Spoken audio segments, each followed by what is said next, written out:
ବାବାଙ୍କର ସମ୍ପୂର୍ଣ୍ଣ ସହଯୋଗ ନିର୍ଦ୍ଦେଶ ଏବଂ ପରାମର୍ଶରେ ଆମେ ତାଙ୍କୁ ଆଜି ମା ଦୁର୍ଗତି ନାସିନୀ ହିସାବରେ ଅଧିଷ୍ଠିତ କରିବାର ସୌଭାଗ୍ୟ ପାଇଛେ। ସେଥିପାଇଁ ପୁଣି ଥରେ ମୁଁ ବାବାଙ୍କ ପାଖରେ କୃତଜ୍ଞ ଏବଂ ନମନ କରୁଛି। ବନ୍ଧୁଗଣ, ମୁଁ ପ୍ରଣାମ କରୁଛି ସେଇ ମା ଯେ ଆମକୁ ଏପର୍ଯ୍ୟନ୍ତ ସୁଦ୍ଧା ଆଶୀର୍ବାଦ କରି ଆସିଛନ୍ତି, ଆମ ଜୀବନକୁ ରୂପାନ୍ତରିତ କରିଛନ୍ତି। ବିଶେଷ ଭାବରେ ମୁଁ କହିବି ମୋ ଜୀବନକୁ ରୂପାନ୍ତରିତ କରିଛନ୍ତି। ମୋର ଗାଁର ପୂର୍ବ ଦିଗରେ ମା ବୁଢ଼ୀ ବାସୁଳେଇ, ପଶ୍ଚିମ ଦିଗରେ ଗାଦି ଗୋସାଇଁ। ସେ ଆମକୁ ସୁରକ୍ଷାର କବଚ କେବଳ ଦେଇନାହାନ୍ତି, ସବୁବେଳେ ଆମ ଜୀବନକୁ ସୁଖ, ଶାନ୍ତି, ଆନନ୍ଦ ପ୍ରଦାନ କରିଛନ୍ତି। ସେଥିପାଇଁ ମୁଁ ଆମର ସେଇ ପ୍ରଭୁଙ୍କ ପାଖରେ ଆଜି ପୁଣି ଥରେ ବିନମ୍ର ପ୍ରଣାମ ଜଣାଉଛି। ମୁଁ ପ୍ରଣାମ କରୁଛି ଏଇ ମାଟିକି, ଯୋଉ ମାଟିରେ ମୁଁ ପାଦ ଥାପିବାର ସୌଭାଗ୍ୟ ଅର୍ଜନ କରିଥିଲି।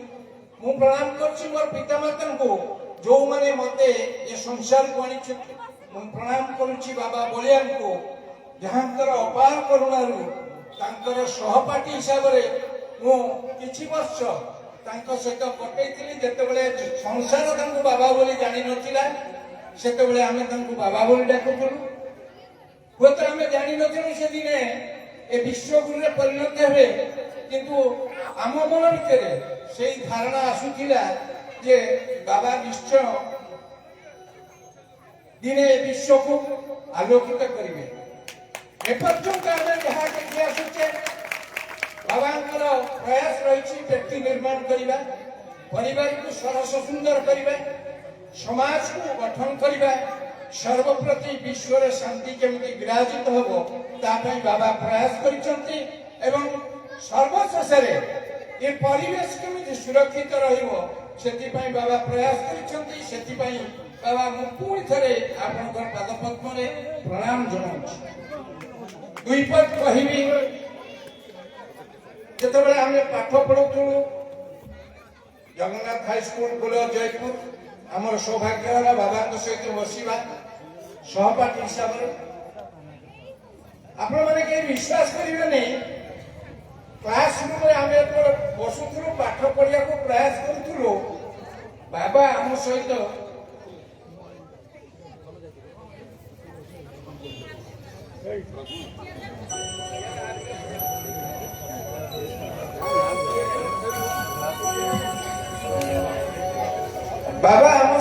ସହପାଠୀ ହିସାବରେ ବସୁଥିଲେ। କିନ୍ତୁ ଆମେ ସମସ୍ତେ ଲକ୍ଷ୍ୟ କରିଛୁ ବାବା ସଶରୀରେ ଆମ ସହିତ ଥିଲେ ମଧ୍ୟ ସେ ଗୋଟେ ଭିନ୍ନ ଦୁନିଆ ଭିତରେ ଗତି କରୁଥିଲେ। ହୁଏତ ଆମେ ସେତେବେଳେ ଭାବୁଥିଲୁ ଆମକୁ ଯୋଉ ପାଠ ପଢା ଯାଉଛି ବାବା ସେ ପାଠ ପଢି ସାରିଛନ୍ତି ବା ତାଙ୍କର ସେ ଏ ପାଠ କୌଣସି ଜୀବନର ଦରକାର ନାହିଁ। ଯେତେବେଳେ ଆମର କ୍ଲାସ କୌଣସି ପିରିୟଡରେ ଶିକ୍ଷକ ଆସନ୍ତିନି, ବାବା ଆମମାନଙ୍କୁ ଡାକି ଏକାଠି ବେଞ୍ଚରେ ବସେଇ ଦିଅନ୍ତି। ପୁରାଣ, ଶାସ୍ତ୍ର, ଧର୍ମ ବିଭିନ୍ନ କାହାଣୀ ମାଧ୍ୟମରେ ଆମ ଚରିତ୍ର କେମିତି ଗଠନ କରାଯିବ ସେଥିପାଇଁ ସେ ସେତେବେଳେ ପ୍ରୟାସ କରିଥିଲେ। ଯେତେବେଳେ ଖେଳ ପିରିୟଡ ଥିଲା, ଆପଣମାନେ ଏବେ ଅଛି କି ନାହିଁ ମୁଁ ଜାଣିନି, ଆମେ ପାଠ ପଢିଲା ବେଳେ ସପ୍ତାହରେ 2ଟା ପିରିୟଡ ଖେଳ ପିରିୟଡ ଥିଲା। ବାବା ଖେଳ ପିରିୟଡରେ ଆମ ସହିତ ଆସନ୍ତି, ପଡିଆର କଡ଼ରେ ବସନ୍ତି, ପୁଣି ସେଇ କଥା ଆରମ୍ଭ କରନ୍ତି। ତେଣୁ ଆମେ ଡାକୁ ସବୁବେଳେ ତାଙ୍କୁ ବାବା ବୋଲି। ସିଏ ଆମକୁ ସେଇ ସ୍ନେହ ସୁଧା ସବୁବେଳେ ଦେଇ ଆସୁଛନ୍ତି। ବାବାଙ୍କୁ ମୁଁ ଯାହା ଜାଣିଛି, ସିଏ କେବଳ ଜଣେ ସାଧୁ ଓ ସନ୍ନ୍ୟାସୀ ଏକଥା ନୁହନ୍ତି। ବାବା ହେଉଛନ୍ତି ପ୍ରେମର ମୂର୍ତ୍ତିବନ୍ତ ପ୍ରତୀକ। ମୁଁ 2ଟା ଉଦାହରଣ ଦେବି। ଅନେକ ମୋ ଜୀବନରେ ବାବାଙ୍କର ଲୀଳାର ଘଟଣା ଘଟିଛି। ମୁଁ ଥରେ ଜଗତସିଂହପୁରରୁ କେସ୍ ସାରିକିରି ନିଜେ ଗାଡି ଚଲେଇକିରି ଫେରୁଛି। ବିଦ୍ୟାଧରପୁର ପାଖରେ ମୁଁ ଦେଖିଲି ବାବାଙ୍କ ଗାଡି ମୋ ଅପୋଜିଟ ଡିରେକ୍ସନ କଟକ ଆଡକୁ ଫେରୁଛି।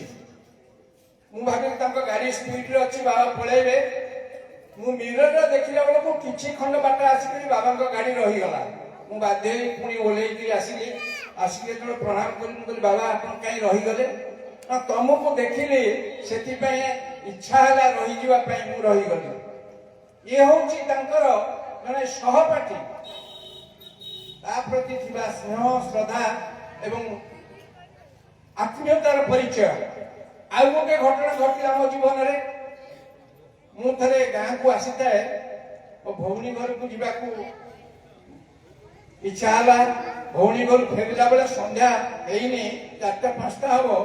ମୁଁ ଆଶ୍ରମକୁ ଗଲି, ମୋ ସହିତ ମୋର ଝିଅ ଏବଂ ସ୍ତ୍ରୀ ଥିଲେ। ସେଦିନ ଆଶ୍ରମରେ ପ୍ରବଳ ଭିଡ଼ ଥିଲା। ବାବା ବ୍ୟସ୍ତ ଥିଲେ, କୌଣସି ଗୋଟେ କାର୍ଯ୍ୟକ୍ରମ ପରବର୍ତ୍ତୀ କାଳରେ ହବ। ମୁଁ ଯେତେବେଳେ ଦୂରରୁ ବାବାଙ୍କୁ ପ୍ରଣାମ କଲି, ବାବା ମତେ ଦେଖିଲେ, ପାଖକୁ ଡାକିଲେ, କହିଲେ ମୁଁ ବ୍ୟସ୍ତ ଅଛି, ଏକା ଆସିଛ? ମୁଁ କହିଲି ନାଇଁ, ପରିବାର ସହିତ ଆସିଛି। ବାବା କହିଲେ ତାଙ୍କୁ ଟିକେ ଡାକି ଦିଅ। ସେମାନେ 2 ଜଣ ମା ଝିଅ ବାବାଙ୍କୁ ପ୍ରଣାମ କଲେ। ବାବା ଗୋଟିଏ କଥା କହିଲେ ଯେ ତମେ ପରିବାର ସହିତ ଆସିଛ, ଏଠୁ ପ୍ରସାଦ ପାଇବ।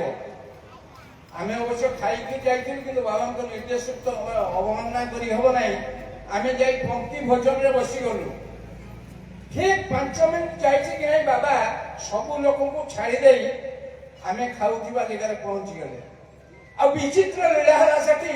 ବାବା ମତେ ସେ ବସିଥିବା ଜାଗାରେ ପଦେ ବି କଥା କହିଲେ ନାହିଁ। ମୋର ସ୍ତ୍ରୀଙ୍କ ସହିତ ଆଳାପ କଲେ ଯେମିତି ସତରେ ଜଣେ ବନ୍ଧୁ ପତ୍ନୀ ତାଙ୍କ ଘରକୁ ଆସିଛନ୍ତି ସେଇଭଳିଆ। ମା, ଇଏ ମୋର ସହପାଠୀ, ଆମେ ପାଠ ପଢୁଥିଲୁ। ଏଇଭଳିଆ ଗାଉଁଲି ଭାଷାରେ ବାବା ତାଙ୍କୁ ବୁଝେଇବାକୁ ଚେଷ୍ଟା କଲେ ଏବଂ କହିଲେ ଯେ ତମେ ମାନେ ଆସିଥିବାରୁ ମୁଁ ଖୁସି, ପୁଣି ଆଶା କରୁଛି ଆଉ ଯେବେ ସମୟ ପାଇବ ଆସିବ। କଥା ସେଇଠି ସରିଲା। ମୁଁ ବାବାଙ୍କ କତରୁ ବିଦାୟ ନେଇ ଆସିଲି। ବିଦାୟ ନେଇ ଯେତେବେଳେ ବାହାରକୁ ଆସିକିରି ମୋ ଗାଡି ଚାବି ଖୋଲୁଛି, ଗେଟ୍ ପାଖରୁ, ଆଶ୍ରମର ଗେଟ୍ ପାଖରୁ ଜଣେ ଭଦ୍ରଲୋକ ଡାକିଲେ, ସାର୍ ଶୁଣନ୍ତୁ ରୁହନ୍ତୁ। ମୁଁ ଆଶ୍ଚର୍ଯ୍ୟ, ପୁଣି କଣ ଡାକରା ଆସିଲା। ସେ ତାଙ୍କ ମୁଣ୍ଡରେ ଗୋଟେ ଧଳା ଲୁଗାରେ ବନ୍ଧା ହେଇଥିବା କିଛି ମୁଣ୍ଡେଇକିରି ଆସୁଛନ୍ତି। ଗାଡି ପାଖରେ ପହଞ୍ଚିଲେ। ପହଞ୍ଚିଲା ପରେ କହିଲେ ଆପଣ ଆସିଗଲା ପରେ ବାବା ଆମକୁ ବହୁତ ଗାଳି କଲେ। ମୁଁ କହିଲି କାହିଁକି? ନା କହିଲେ ସିଏ ଆସିଛି କଟକ ଫେରିଯିବ, ତା ପରିବାର ସହିତ ଆସିଛି, ରାତିରେ ପୁଣି ଯାଇକି କଣ ସେ ରୋଷେଇ କରି ଖାଇବେ? କହିବ ବାବା ପିଠା ପଠେଇଛନ୍ତି, ସେ ରାତିରେ ଗଲେ ଖାଇବେ। ଇଏ ହେଲା କରୁଣାର ଅବତାର, ଯିଏ କି ମନର କଥାକୁ ବୁଝନ୍ତି, ଆମର କଷଣକୁ ଦୂର କରନ୍ତି ଏବଂ ଆମକୁ ତାଙ୍କ ଡୋରିରେ ବାନ୍ଧି ଦିଅନ୍ତି। ଅନେକ କଥା ଅଛି, ଆମେ ସମସ୍ତେ ସମବେତ ହେଇଛେ ଶ୍ରୀମଦ୍ ବାବା ବଳିଆଙ୍କର ଶ୍ରୀମୁଖରୁ ଆଶୀର୍ବାଚନ ଶୁଣିବା। ତେଣୁ ମୁଁ ବିଶେଷ ସମୟ ନେବିନି, ପୁଣି ଥରେ କହିବି, ଆସନ୍ତୁ ସମସ୍ତେ ବାବା ଯୋଉ ଦର୍ଶନରେ ଆମକୁ ଅନୁପ୍ରାଣିତ କରୁଛନ୍ତି, ଆମ ଜୀବନକୁ ଯୋଉ ରୂପାନ୍ତରିତ କରୁଛନ୍ତି, ସୁସ୍ଥ ସମାଜ ଗଠନ ପାଇଁ ଯୋଉ ପ୍ରୟାସ କରୁଛନ୍ତି ଏବଂ ପରିବେଶକୁ ଯିଏ ଠିକ ରଖିବା ପାଇଁ ସବୁବେଳେ ଉଦ୍ୟମ କରୁଛନ୍ତି, ତାଙ୍କର ସେଇ ବାର୍ତ୍ତାକୁ ଆମେ ଗ୍ରହଣ କରିବା। କେବଳ ଖାଲି ତାଙ୍କୁ ପୂଜା କରିବାନି, ନମନ କରିବା ନାହିଁ, ତାଙ୍କ ବାଣୀକୁ ଆମେ ଜୀବନରେ ଯଦି ସମସ୍ତେ ପ୍ରୟୋଗ କରିବା, ତାହେଲେ ନିଶ୍ଚିତ ଭାବରେ ବାତାବରଣ ବଦଳିଯିବ। ଆମ ଭିତରେ ଏକ ସୁଖ ଶାନ୍ତି ଏବଂ ଆନନ୍ଦମୟ ସଂସାର ଆମେ ଦେଖିପାରିବା। ବାବା, ମୁଁ ମୋର ବକ୍ତବ୍ୟକୁ ଶେଷ କରିବା ପୂର୍ବରୁ କ୍ଷମା କରିବେ, ଆପଣଙ୍କ ଅନୁମତି ନ ନେଇ ମୁଁ ବିପଦ କହିବାକୁ ପ୍ରୟାସ କଲି। ଆମ ସମସ୍ତଙ୍କର ଅନୁରୋଧ, ବ୍ୟକ୍ତିଗତ ଭାବେ ମୋର ଅନୁରୋଧ, ଆପଣଙ୍କର ଦିବ୍ୟ ବାଣୀ ସମସ୍ତେ ଶୁଣି ସାରିଲା ପରେ ପୂର୍ଣ୍ଣାହୁତି ହବ। ଆପଣଙ୍କ ଆଗରେ ଆମେ ସମସ୍ତେ ଚାହୁଁଛୁ ଆପଣ ପୁଣି ମାଙ୍କ ପାଖକୁ ଟିକେ କଷ୍ଟ କରି ଯିବେ ଏବଂ ପୂର୍ଣ୍ଣାହୁତି ଦେଲା ପରେ ଆମେ ସମସ୍ତେ ଜାଣିବୁ ଯେ ମା ଆସିକିରି ଆପଣଙ୍କ କୃପାରୁ ସେଠି ବିଜେ କରିଛନ୍ତି ଏବଂ ସେଇ ମା ଆମକୁ ଜୀବନ ସାରା ଶାନ୍ତି, ସୁଖ ଏବଂ ଆନନ୍ଦ ଦେବେ। ଏତିକି କହି ମୁଁ ବିଦାୟ ନେଉଛି। ସମସ୍ତଙ୍କୁ ମୋର ପୁଣି ଥରେ ପ୍ରଣାମ। ବାବାଙ୍କ ଚରଣରେ ମୁଁ ଶତକୋଟି ପ୍ରଣାମ ଜଣାଉଛି।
ओम ऐं ह्रीं क्लीं श्यामकाय विद्ये माँ मंगलमयी शारदा मंडल जो झंकरवासिनी माँ शारदा मंडल ये जो जयपुर ग्राम से भिन्न भिन्न ग्राम भिन्न भिन्न नाम भिन्न भिन्न रूप से विभिन्न आड़े पूजा कर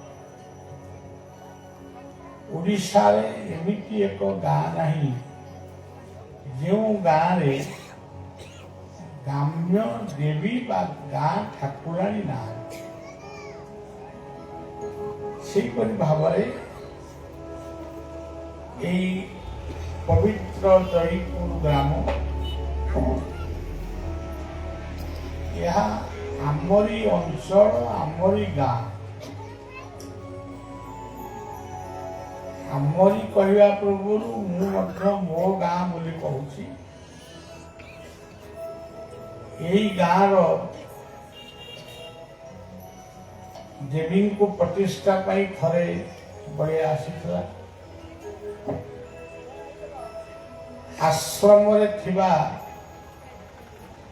दारू विग्रह दुर्गा मूर्ति प्रतिष्ठा कर फेरी से दिन गोटे वर्षा दिन थिला बहुत वर्षा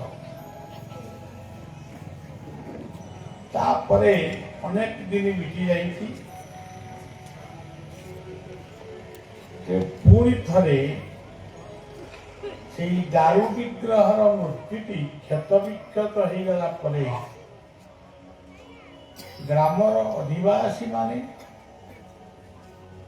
चिंता कले आमे गोटे नूतन मूर्ति प्रतिष्ठा करता किंतु यही कथाटी जितेबाला चिंतन कले जो आमर ये गाँव जड़े योग्य पुत्र मोर बाल्य साथी एकाठी एका बेंच रे आमे बसुलु आग धाड़ी पाठ पढ़ीचु केते कौन ताई कापरा हिचु से मते जांको दिए एटी दीप प्रज्वलन कले सौरी महापात्र मुझे सौरी बाबू बोली सब कहे तेरे सी मत फोन रे जनइले एमती गोटे ग्राम्य देवी प्रतिष्ठा हम एवं तार केमिति कौन से प्रतिष्ठा हम से मूर्ति केमिति आसे आपन टिके ये कथा को बुझन तेणु आमे कौन बुझीबा तेबे आमे सब संयोजक जहाँ हो से संयोजना फल से पवित्र साधु उद्यम आज मां सुंदर मूर्ति ये प्रतिष्ठा ही पाए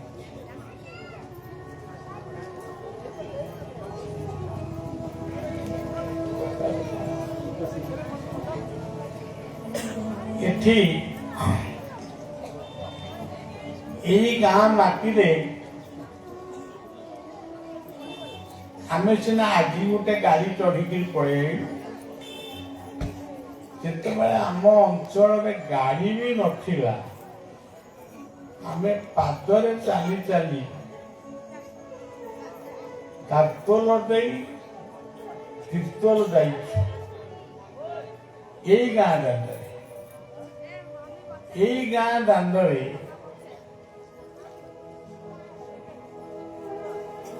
मो ये गाँव जो जड़े सद्गुरु थे दयानिधि परमहंस यही गाँ दांडे ही आमे परस्पर सहित कथोपकथन ମୁଁ ତାଙ୍କୁ ଦର୍ଶନ କରି କୃତାର୍ଥ ହେଇଛି। ସେ ମଧ୍ୟ ମୋତେ ଦେଖି ଖୁସି ହେଇଛି। ଏଇ ଗାଁର ଅନେକ ଅଧିବାସୀ ମାନଙ୍କ ସହିତ ମୋର ସମ୍ପର୍କ ସବୁ ରହିଛି, ଏବେ ବି ରହିଛି।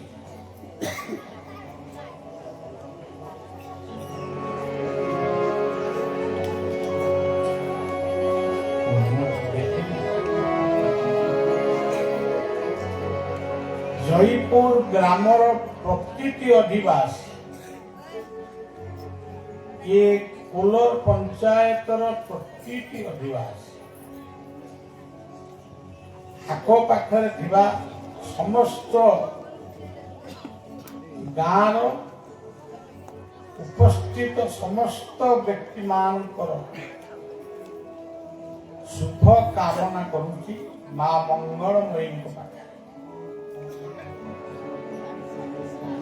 ଏକ ପାର୍ଶ୍ୱରେ ବହି ଯାଉଛି ପବିତ୍ର ମହାନଦୀ, ଅପର ପାର୍ଶ୍ୱରେ ବହି ଯାଉଛି ପବିତ୍ର ପାଇକା ନଦୀ। ଆମେ ଯେଉଁ ଅଞ୍ଚଳରେ ବାସ କରିଛେ ଏହାକୁ ତ୍ରିକୋଣ ଭୂମି ବୋଲି କୁହାଯାଏ। ଇଏ ମହାନଦୀ ଆଉ ଚିତ୍ରପଡ଼ା ଅନ୍ତର୍ଗତ ଯେତେ ଗାଁ, ଇଏ ସମସ୍ତେ ତ୍ରିକୋଣ ଭୂମିର ଅଧିବାସୀ। ଇଏ ଗୋଟେ ସ୍ୱତନ୍ତ୍ର ଅଞ୍ଚଳ। ଆକୁ ସ୍ୱତନ୍ତ୍ର ନିର୍ବାଚନ ମଣ୍ଡଳୀ କରାଯାଉ, ସେଥିପାଇଁ ଏ ଅଞ୍ଚଳର କିଛି ବ୍ୟକ୍ତିକି ମଧ୍ୟ ଆମେ ଏକତ୍ର କରିଛୁ। କିନ୍ତୁ ଅସହଯୋଗ ନୁହେଁ, ଆମେ ସେଇଭଳି ଉତ୍ସାହ ପାଇଲୁ ଯୋଉଟାକି ତାହା ପୂର୍ଣ୍ଣ ହେଇପାରିଲାନି। ଏହାର ସ୍ୱତନ୍ତ୍ର ଗୋଟେ ନିର୍ବାଚନ ମଣ୍ଡଳୀ ହବ, ପୋଲିସ ଷ୍ଟେସନ ହବ, ତହସିଲ ହବ, ଏମିତି ଅନେକ କଥା ଆମେ ଚିନ୍ତା କରିଛୁ। ଏ ପାଖରେ ନେମାଳ ନିକଟସ୍ଥ ଗୁଆଳି ନାନ୍ଦି ଠାରୁ ଅପରପକ୍ଷରେ କୁଆଁରପାଳ ପର୍ଯ୍ୟନ୍ତ, ଯାହାକୁ ଆପଣ ହଳଦିଆ ଗଣା ନା କଣ କହୁଛନ୍ତି, ସେଇ ପର୍ଯ୍ୟନ୍ତ ଯେତେ ଅଞ୍ଚଳ ସମସ୍ତେ ଆମେ ମହାନଦୀ ଆଉ ଚିତ୍ରକଳା ତ୍ରିକୋଣ ଭୂମିର ଗୋଟିଏ ପରିବାର। ତା ଭିତରେ ଜୟପୁର ଅଛି, ଅରିଲୋ ବି ଅଛି, କୋଲର ବି ଅଛି, କାତର ବି ଅଛି, ନାଗପୁର ଅଛି, ପାଟକୁରା ଅଛି, ଦଶମାଣପୁର ଅଛି, ଇତ୍ୟାଦି ସବୁ ସମସ୍ତେ ଅଛି। ତେବେ ମା ବୋଲି ଗୋଟେ ଶବ୍ଦ, ଇଏ ଗୋଟେ ପବିତ୍ର ଶବ୍ଦ।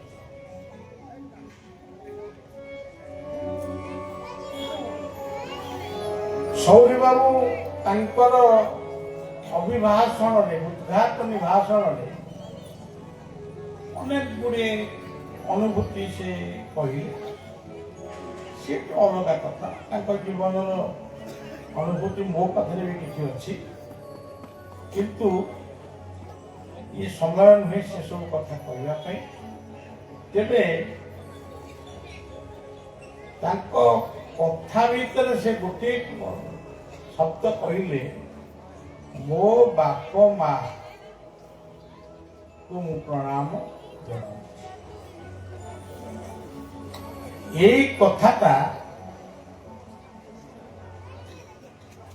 ମତେ ବହୁତ ଭଲ ଲାଗେ। ଏତେ କଥା ଭିତରେ ସିଏ ତାଙ୍କର ବାପ ମାଙ୍କୁ ମନେ ପକେଇ ପ୍ରଣାମ କରୁଛନ୍ତି, ଠାରୁ ବଡ କଥା କିଛି ନାହିଁ। ଆମେ ସମସ୍ତେ ଗୀତା ଶୁଣୁଛୁ, ଭାଗବତ ଶୁଣୁଛୁ, ରାମାୟଣ ଶୁଣୁଛୁ, ରାମ ମନ୍ଦିର କରୁଛୁ, କୃଷ୍ଣ ମନ୍ଦିର କରୁଛୁ, ହନୁମାନଙ୍କ ମନ୍ଦିର କରୁଛୁ, କେତେ କଣ ମନ୍ଦିର ଆମେ କରୁଛୁ, କେତେ କଣ ମାଗୁଛୁ, ମୁକ୍ତି, ମୋକ୍ଷ, ନିର୍ବାଣ ସବୁ କିଛି। କିନ୍ତୁ ଆମ ଜୀବନର ଗୋଟିଏ ମନ୍ଦିର ହଉଛି ଜୀବନ। ଇଏ ଜୀବନ ହଉଛି ଗୋଟିଏ ମନ୍ଦିର। ଏଇ ଜୀବନ ମନ୍ଦିରରେ ଅଛନ୍ତି 11 ଜଣ ସେବକ। ଆମେ ନିଜକୁ ଜାଣିନୁ। ଆମେ ଭାବୁଛୁ ଜଗନ୍ନାଥଙ୍କ ମନ୍ଦିରରେ 36 ନିଯୋଗ ଅଛି। ଏଇଟା ଆମେ ସମସ୍ତେ ଜାଣିଛୁ ବା କହୁଛୁ।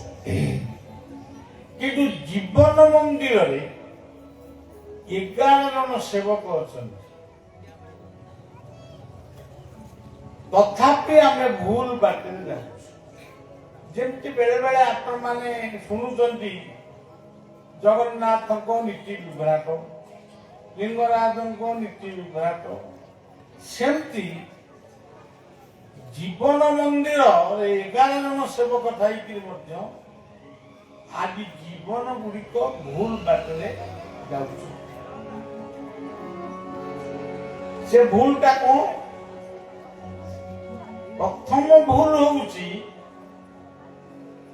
ସେ ବୈକୁଣ୍ଠକୁ ଯିବା ପାଇଁ ସେ କୋଉଠି ଗୋଟେ ଅଛି ବୋଲି କହୁଛନ୍ତି।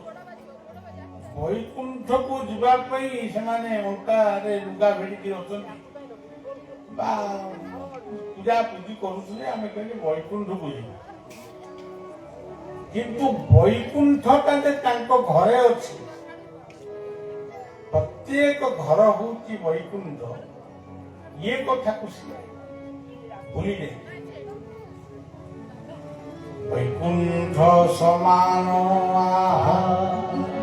ଅଟେ ସେହି ଘର,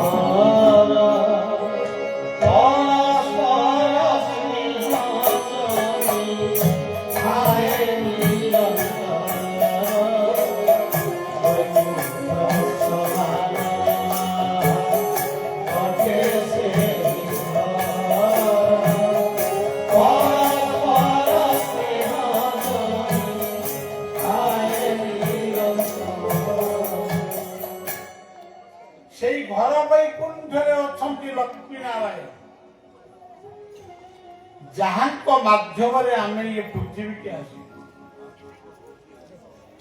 ଆମେ ଆଜି ମାନେ ବହୁତ ବଡ ବଡ ପଦ ପଦବୀରେ ରହିଲୁଣୁ, ବହୁ ଅର୍ଥ ଉପାର୍ଜନ କଲୁଣୁ, ବହୁ କୋଠା ବାଡ଼ି ଗାଡ଼ି ସବୁ କରିଛୁ, କିନ୍ତୁ ଆସିଛୁ କାହା ମାଧ୍ୟମରେ? ଯଦି ଆମେ କହିବା ଯେ ସେଇ ଅଦୃଶ୍ୟ ଶକ୍ତି ଆମକୁ ପଠେଇଛି, ସେ ଗୋଟେ ଭାଷା, ସେ ଗୋଟେ ଆଧ୍ୟାତ୍ମିକ ବାକ୍ୟ। ସବୁ ଭଗବାନ କରୁଛନ୍ତି, ସେ ଗୋଟେ ଆଧ୍ୟାତ୍ମିକ ବାକ୍ୟ। କିନ୍ତୁ ପ୍ରକୃତ ବାକ୍ୟ ହଉଛି ଇଏ ଜୀବନ ଆସିଛି 2 ଜଣଙ୍କ ମାଧ୍ୟମରେ। ସିଏ ହଉଛନ୍ତି ଆମ ଘର ବୈକୁଣ୍ଠର ଲକ୍ଷ୍ମୀ ନାରାୟଣ।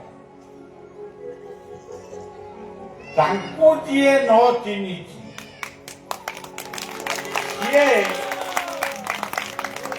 ଅନେକଙ୍କୁ ଚିହ୍ନିଲେ ଲାଭ କଣ? ଆମେ ଶାରଦାଙ୍କ ମନ୍ଦିରକୁ ଯାଉଛୁ, ସେଠି ମା ମା ମା ମା କରି ବହୁତ କହୁଛୁ, କିନ୍ତୁ ଆମ ଗଲାବେଳେ ଶାରଦାଙ୍କ ମନ୍ଦିରକୁ ଗଲାବେଳେ ଆମ ମା ଉପାସରେ ଅଛି କି ଖାଇଛି ସେ କଥା କଣ ଆମେ ବୁଝୁଛୁ? ତେଣୁ ମା ଭଳି ଗୋଟେ ମା କହିଲେ ପ୍ରକୃତି, ଗ୍ରୀଷ୍ମ ବର୍ଷା ଶରତ ହେମନ୍ତ ଶୀତ ବସନ୍ତ, ଏଇ ଯୋଉ 6ଟି ଋତୁ ଇଏ ହଉଛନ୍ତି ମା।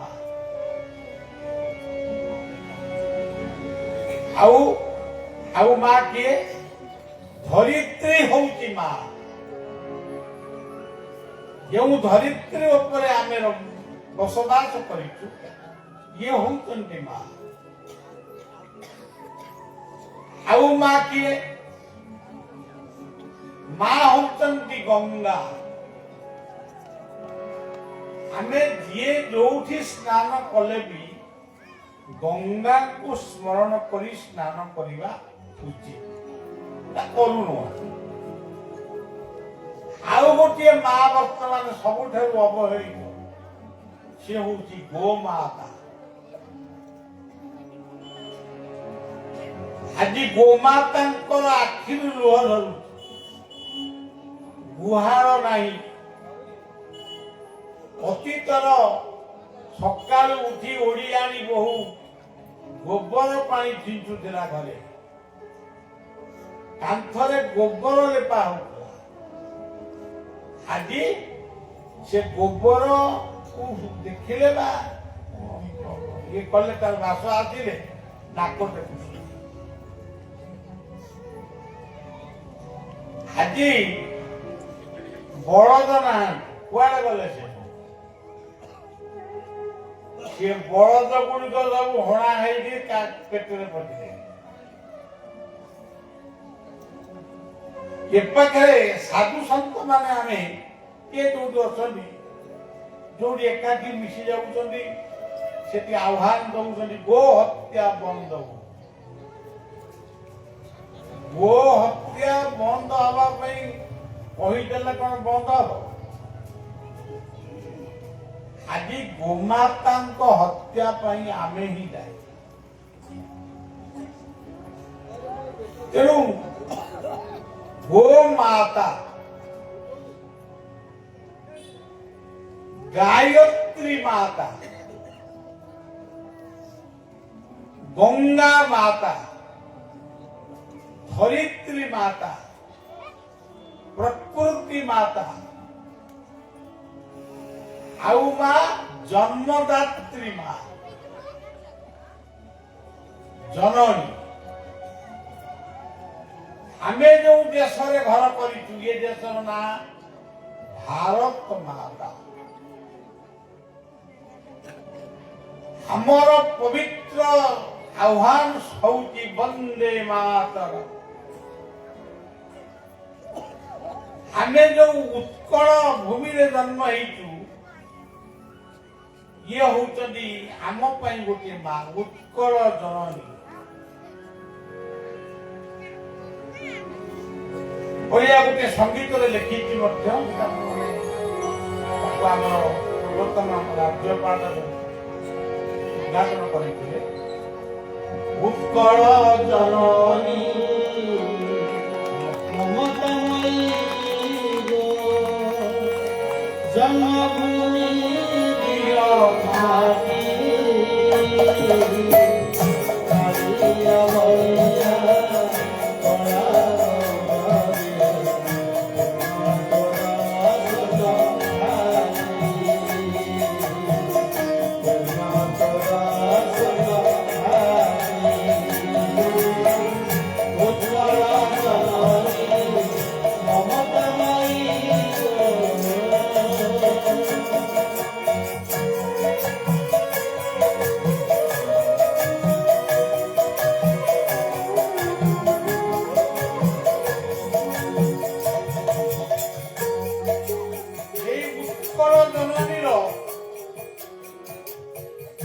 ସର୍ବଶ୍ରେଷ୍ଠ ଆରାଧ୍ୟ ହଉଛନ୍ତି ଜଗନ୍ନାଥ।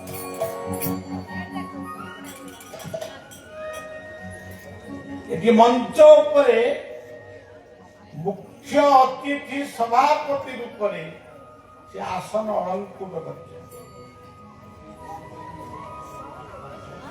ଉତ୍କଳମଣି ଗୋପବନ୍ଧୁ ଲେଖିଥିଲେ, ଉତ୍କଳ ଜନତା ନୁହନ୍ତି ଅନାଥ, ଉତ୍କଳର ନେତା ନିଜେ ଜଗନ୍ନାଥ। ଏଇ ଜଗନ୍ନାଥଙ୍କର ଦର୍ଶନରେ ଆପଣ ଦେଖିବେ, ଭାଇ ସେ ମଧ୍ୟ ଗୋଟେ ଘର ବୈକୁଣ୍ଠର କଥା। ଭାଇ ଭଉଣୀ କୋଉଠି ଦେଖିବାକୁ ମିଳେ? ପରିବାର ଭିତରେ। ଇଏ ପୃଥିବୀରେ ଆମେ ଅନେକ ତୀର୍ଥ ସ୍ଥାନ ବୁଲିଛୁ, ସବୁଠି ସ୍ୱାମୀ ସ୍ତ୍ରୀ ପୁଅ ଝିଅକୁ ନେଇକିରି ମନ୍ଦିରରେ ସବୁ ପୂଜା କରୁଛୁ, କିନ୍ତୁ ପୃଥିବୀରେ ଗୋଟିଏ ମନ୍ଦିର, ତାକୁ କିଏ କଳ୍ପନା କରିଛି ଆମେ କହିଥିଲୁ? ସେ ନିଜେ ହିଁ ନିଜକୁ କଳ୍ପନା କରିଛନ୍ତି। ସିଏ ହଉଛନ୍ତି ଜଗନ୍ନାଥ।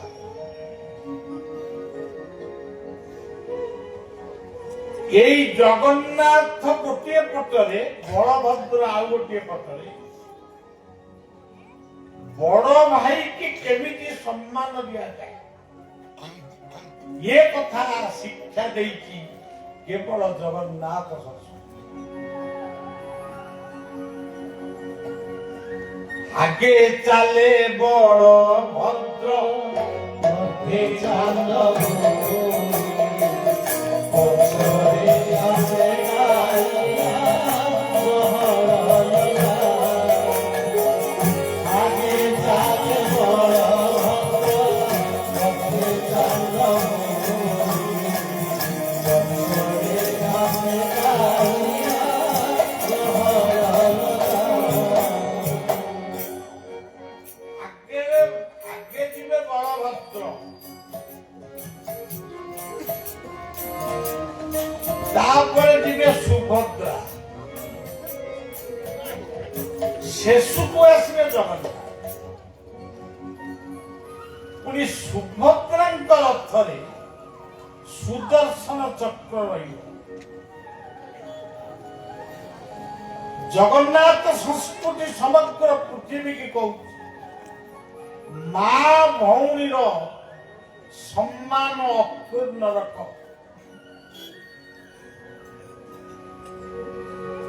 ସେଥିପାଇଁ ସୁଭଦ୍ରାଙ୍କ ରଥରେ ସୁଦର୍ଶନ ଚକ୍ର।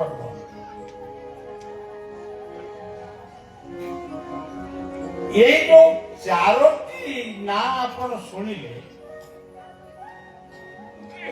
ଏଇ ଚାରୋଟି ନାଁ ଭିତରେ ବୋଧେ ବେଦ, ବେଦାନ୍ତ, ଗୀତା, ଭାଗବତ, ରାମାୟଣ, ମହାଭାରତ, କୋରାନ, ବାଇବେଲ, ତ୍ରିପିଟକ ସବୁ କଥାର ତତ୍ତ୍ୱ ତାରି ଭିତରେ। ଏଠି ଆମେ ପୂଜା କରୁଛୁ ଗ୍ରାମ୍ୟ ଦେବୀ ମା ବୁଢ଼ୀବାସୁରେ। ସିଏ ହଉଛନ୍ତି ସେଇ ସୁଭଦ୍ରା। ଆମେ ଭିନ୍ନ ଭିନ୍ନ କରିକି ଆମେ ହିଁ ଅଡୁଆରେ ପକେଇ ଦଉଛୁ। ନମସ୍ତେ ଶୁଭକେ ଦେବୀ, ନମସ୍ତେ ସୌଖ୍ୟବର୍ଦ୍ଧି, ନମସ୍ତେ ପଦ୍ମପତ୍ରାକ୍ଷୀ କାତ୍ୟାୟନୀ ନମସ୍ତେ। ସେ ହଉଛନ୍ତି ସୁଭଦ୍ରା। ସେଇ ସୁଭଦ୍ରା ହଉଛନ୍ତି ପ୍ରତ୍ୟେକ ଗ୍ରାମର ଦେବୀ। ସେଇ ଶାରଦା, ସେଇ ବିରଜା, ସେଇ ମଙ୍ଗଳା, ସେଇ ଚର୍ଚ୍ଚିକା, ସବୁ ସେଇ। ସଜ୍ଜନ, ଚାରୋଟି ଠାକୁର ଅଛନ୍ତି, ତାଙ୍କର ହଉଛି ଚାରିଟା ହାତ। ଚାରି ଠାକୁରଙ୍କର ଆଠଟା ହାତ ହବା କଥା ନା। ଆଉ ତାହେଲେ ସେ ଯୋଉ କାରିଗରଟା ଗଢିଛି ସେ କଣ ଭୁଲିଗଲା କି? ଚାରି ଠାକୁରଙ୍କର ଚାରିଟା ହାତ, ସେମାନେ ଦିଦିଟା ହାତ ସେମାନେ କାମ ଚଳଉଛନ୍ତି। ଆଉ ଇଏ ହଉଛି ପବିତ୍ର ଭାଇ ଭଉଣୀର ମନ୍ଦିର।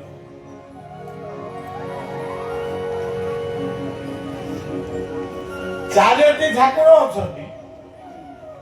ପଚାରିଲେ ସମସ୍ତେ କହୁଛନ୍ତି ବଳଦେବ କହୁଛନ୍ତି। ଯଦି ବାଟରେ ଯାଉଛନ୍ତି ପଚାରିବ କୁଆଡେ ଯାଉଛ କି?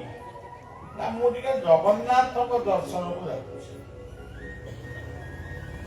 ଜଗନ୍ନାଥଙ୍କ ଦର୍ଶନକୁ ଯାଉଛୁ, ଆଉ ବଳଦେବକୁ ଦେଖିବନି? ନା ବଳଦେବକୁ ଦେଖିବାନି, ଆଉ ସୁଭଦ୍ରାଙ୍କୁ ଦେଖିବା। ତେଣୁ ସବୁ ତ ଦେଖିବା, ଆଉ କହୁଛ ଜଗନ୍ନାଥଙ୍କ ଦର୍ଶନକୁ ଯାଉ। ଏଇ ଯୋଉ ଜଗନ୍ନାଥ, ଏଇ ଚାରୋଟି ଅକ୍ଷର ଭିତରେ ସମଗ୍ର ଜଗତ ଲୁଚି ରହିଛି। ସମଗ୍ର ଜଗତ ଅଛି।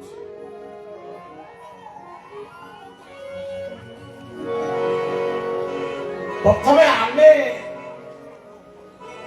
ଆମ ବୁଝିଲା ଭଳି କଥାଟା ଆଗ କରୁ, ତତ୍ତ୍ୱ କଥା କହିଲେ କେହି ବୁଝିବେ। ଜ କହିଲେ ଜନାର୍ଦ୍ଦନ, ଗୀତାର ଗୋଟିଏ ସମ୍ବୋଧନ ହଉଛି, ଅର୍ଜୁନଙ୍କର ଗୋଟିଏ ସମ୍ବୋଧନ ହଉଛି ହେ ଜନାର୍ଦ୍ଦନ। ତେବେ ଜନାର୍ଦ୍ଦନ ତାଙ୍କ ନାଁ କାହିଁକି ହେଲା? ଜଗତର ସମସ୍ତ ବୃକ୍ଷ ତରୁ କୁଣ ଲତା ଠାରୁ ଆରମ୍ଭ କରି ପିମ୍ପୁଡ଼ି ଜନ୍ଦା ପର୍ଯ୍ୟନ୍ତ ସମସ୍ତଙ୍କୁ ଯେ ଖାଇବାକୁ ଦଉଛନ୍ତି, ସମସ୍ତଙ୍କ ପାଇଁ ଯିଏ ଅନ୍ନର ବ୍ୟବସ୍ଥା କରିଛନ୍ତି। ଆମେ ଅନ୍ନ ଖାଉଛୁ, କିଏ ରୁଟି ଖାଉଛି, ଚରା କିନ୍ତୁ ସେଇ ହଉଛନ୍ତି ଜନାର୍ଦ୍ଦନ। এই জনার্দনଙ୍କ ନାମରେ ଏକ ମନ୍ତ୍ର ଅଛି। ବିପଦରେ ଦୁଃଖ ବେଳେ ସେ ମନ୍ତ୍ରଟି ଯଦି ଭଜନ କରିବେ, ସେ ଦୁଃଖ ଯାଉ ନ ଯାଉ କିନ୍ତୁ ଆନନ୍ଦ ସୃଷ୍ଟି ହେବ। ମଧୁସୂଦନ କୃଷ୍ଣେ ବାସୁଦେବ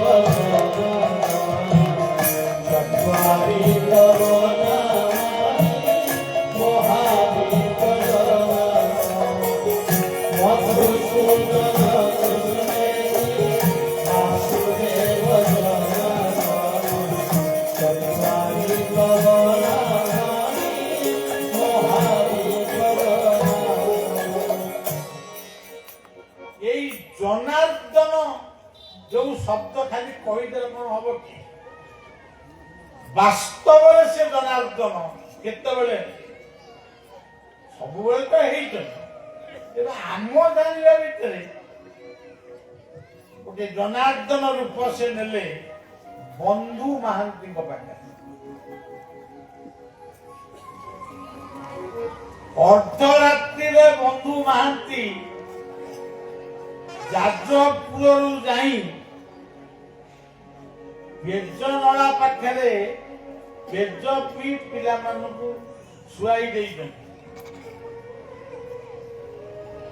ତାଙ୍କ ସ୍ତ୍ରୀ ପିଲାମାନେ ପଚାରୁଛନ୍ତି,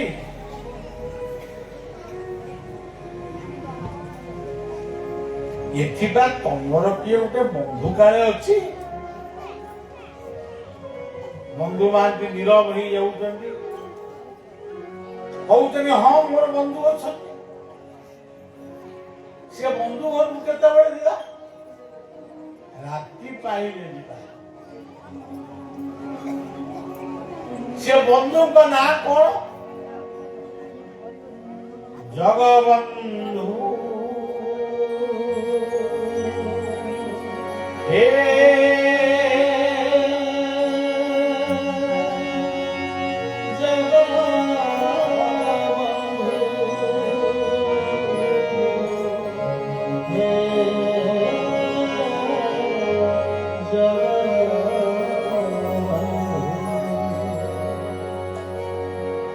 ପିଲାମାନଙ୍କୁ କହିଲେ କାଲି ସକାଳୁ ଯିବା, ତମେ ଟିକେ ପେଜ ଫେଜ ପିଇଦେଇ ଶୋଇପଡ।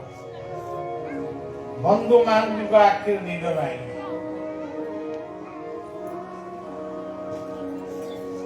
ବନ୍ଧୁ ମହାନ୍ତି ଭାବୁଛନ୍ତି ବସିକିରି, ରାତି ପାଇଲେ ପିଲାମାନେ ପଚାରିବେ ବାପା ବନ୍ଧୁ ଘରକୁ ପୁରା ଯିବା, ମୁଁ କଣ ତାର ଉତ୍ତର? ମୁଁ ମୋ ବନ୍ଧୁ ଘରକୁ ତାକୁ ନେଇଯିବି, କିନ୍ତୁ ସିଏ ଯେତେବେଳେ ମୋ ବନ୍ଧୁଙ୍କର ରୂପଟାକୁ ଦେଖିବେ, ସିଏ କହିବେ ଇଏ କଣ କି ବନ୍ଧୁ?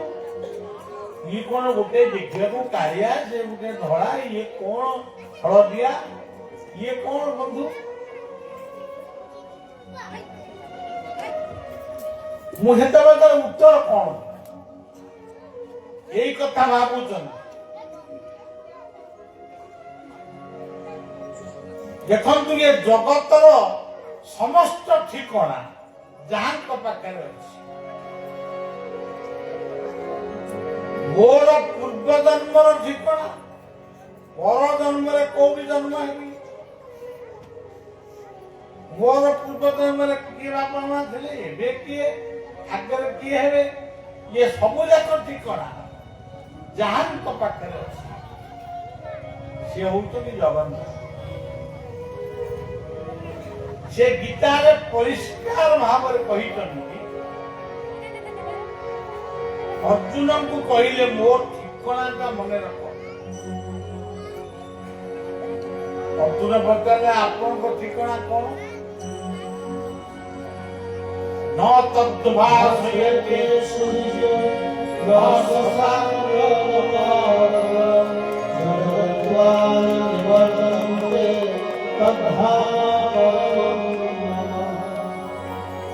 ମୋର ଧାମ ହଉଛି ମହାଶୂନ୍ୟ, ଯେଉଁଠି ଆଲୋକ ଦେଖାଯାଏନି। ଆଲୋକ ଅଛି କିନ୍ତୁ ଆଲୋକ ଦେଖାଯାଏ। ତେଣୁ ମୋ ରୂପ ହଉଛି କଳା, ଅନ୍ଧାର ରୂପ।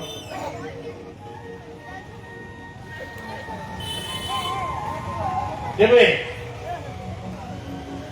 ବନ୍ଧୁ ମହାନ୍ତି ବସିଛନ୍ତି ମୁଣ୍ଡରେ ହାତ ଦେଇ, କାଲି ତାଙ୍କ ପରିବାରକୁ କଣ କହିବେ?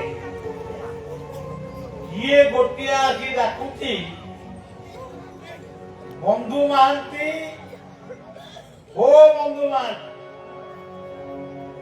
କିଏ ଭାବିଲେ କେତେ ବନ୍ଧୁ ମହାନ୍ତି କୋଉଠି ଥିବେ, ମୁଁ କଣ ବନ୍ଧୁ ମହାନ୍ତି ଏକୁଟିଆ। ସେ ପୁଣି ଡାକୁଛନ୍ତି, ହୋ ଯାଜପୁରିଆ ବନ୍ଧୁ ମହାନ୍ତି। ଚମକି ପଡିଲେ, ଯାଜପୁରିଆ ବନ୍ଧୁ ମହାନ୍ତି ତ ମୁଁ ଏଠି ବଇଛି। ଉଠିକିରି କହିଲେ, ଆପଣ ମତେ କାହିଁ ଡାକୁଛନ୍ତି? ନା ତୁମେ ଯାଜପୁରରୁ ଆଇଛ, କଣ ଖାଇଲ? ନା କିଛି ଖାଇନ, କାଲି ସକାଳୁ ଖାଇଲ।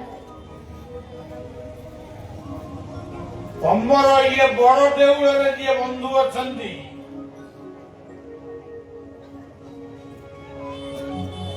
ସିଏ ତମ ପାଇଁ ଗୋଟେ ସୁବର୍ଣ୍ଣ ଥାଳିରେ ଖେଚୁଡି ଆଉ ଡାଲମା ପଠେଇଲେ। ପିଲାମାନଙ୍କୁ ଉଠେଇକି ଖାଇବାକୁ। ବନ୍ଧୁ ମହାନ୍ତି ଆଶ୍ଚର୍ଯ୍ୟ। ଯେଉଁ ମୂର୍ତ୍ତି କାଠରେ ତିଆରି ବୋଲି ଆମେ କହୁଛୁ, ସିଏ ପୁଣି ଜୀବନ୍ତ ଭଳି ଗୋଟେ ଜୀବନ୍ତ ମଣିଷ ରୂପରେ ଆମ ପାଇଁ ଖାଦ୍ୟ ପଠେଇ ପାରେ। ସେ କାଠ ହେଲା କେମିତି? ସେ କାଷ୍ଟ ନୀଳ କନ୍ଦର ବିହାରୀ ଜଗନ୍ନାଥ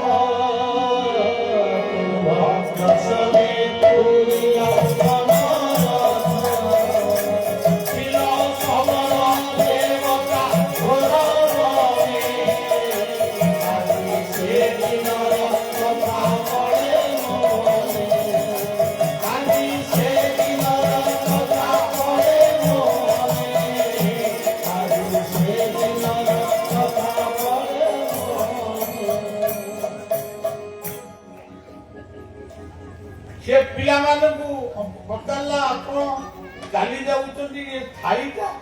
ନା ମୁଁ କାଲି ସକାଳୁ ଆସି ନେଇବି, ତମେ ଖାଇବି କହିଲ। ପିଲାମାନଙ୍କୁ ଡାକିଲା, ପିଲା ଉଠ, ଆମ ବନ୍ଧୁ ଆମ ପାଇଁ ଖେଚୁଡି ଆଉ ଡାଲମା ପକେଇଲେ। ମହ ହେଇ ବାଜୁଛି। ଏମିତିଆ ପ୍ରସାଦ କୋଉଠି ମିଳିବ? ସମସ୍ତେ ତାକୁ ଖାଇଲେ, ଶୋଇଲେ। ସକାଳୁ ଥାଳି ଖୋଜା ହେଲା, ସେ ଥାଳିକି କିଏ ନେଇ? ଏକ ସେ ଜଣେ, একহম বহু সে অনেক সময় বহুত হয়ে যায়। সেই ଯିଏ ଭଣ୍ଡାର ଉପରେ ଆସି ତାଙ୍କୁ ଦେଇ ଯାଇଥିଲେ ଖେଚୁଡି ଡାଲମା, ସେ ଆଉ ଗୋଟେ ରୂପ ହେଇଗଲେ। ଆଉ ଗୋଟିଏ ରୂପ ହେଇକିରି କହିଲେ ପେଟ ନଳା ପାଖରେ ଗୋଟେ ପରିବାର ଶୋଇଛି, ତା ମୁଣ୍ଡ ଉପରେ କଣ ସୁନାର ଥାଳିଟା ଥୁଆ ହେଇଛି, ଭଲ ଦେଖିବ। ସମସ୍ତେ ଗୋଡା ଗୋଡେଇ ଆଇଲେ, ଖାଳିକି ରହିଲେ ଏବଂ ବନ୍ଧୁ ମହାନ୍ତିକି ଯେତେବେଳେ ମାରିବା ପାଇଁ ଉଦ୍ୟତ ହେଇଛି, ଏଇ କାଳିଆ ବନ୍ଧୁ ସେ ପୁଣି ଆଉ ଗୋଟେ ରୂପ ନିଆ, ସେ ଏମିତି ଏକ ରୂପ ଧରି ଆସିଲା, ଏଇ ଇଏ ଚୋର ଭଳି ଦେଖାଯାଉଛି, ତମେ ଆଇଛ ତାଙ୍କୁ ମାରିବାକୁ। ତାଙ୍କୁ ଏଭଳି ଫୋପାଡ଼ି ଦେଲା, ତାକୁ ଏମିତି ପାଲି ପାଲି ଦେଲା, ସିଏ ସବୁ ଖଣ୍ଡିଆ ମଣ୍ଡିଆ ହେଇକି ପଡିଛନ୍ତି। ବନ୍ଧୁ ମହାନ୍ତି କେବଳ ସେଇ ବନ୍ଧୁଙ୍କୁ ହିଁ ତାର ମନେ ପଡି ଯାଉଛି କାଷ୍ଠ ପାଷାଣ ତରୁ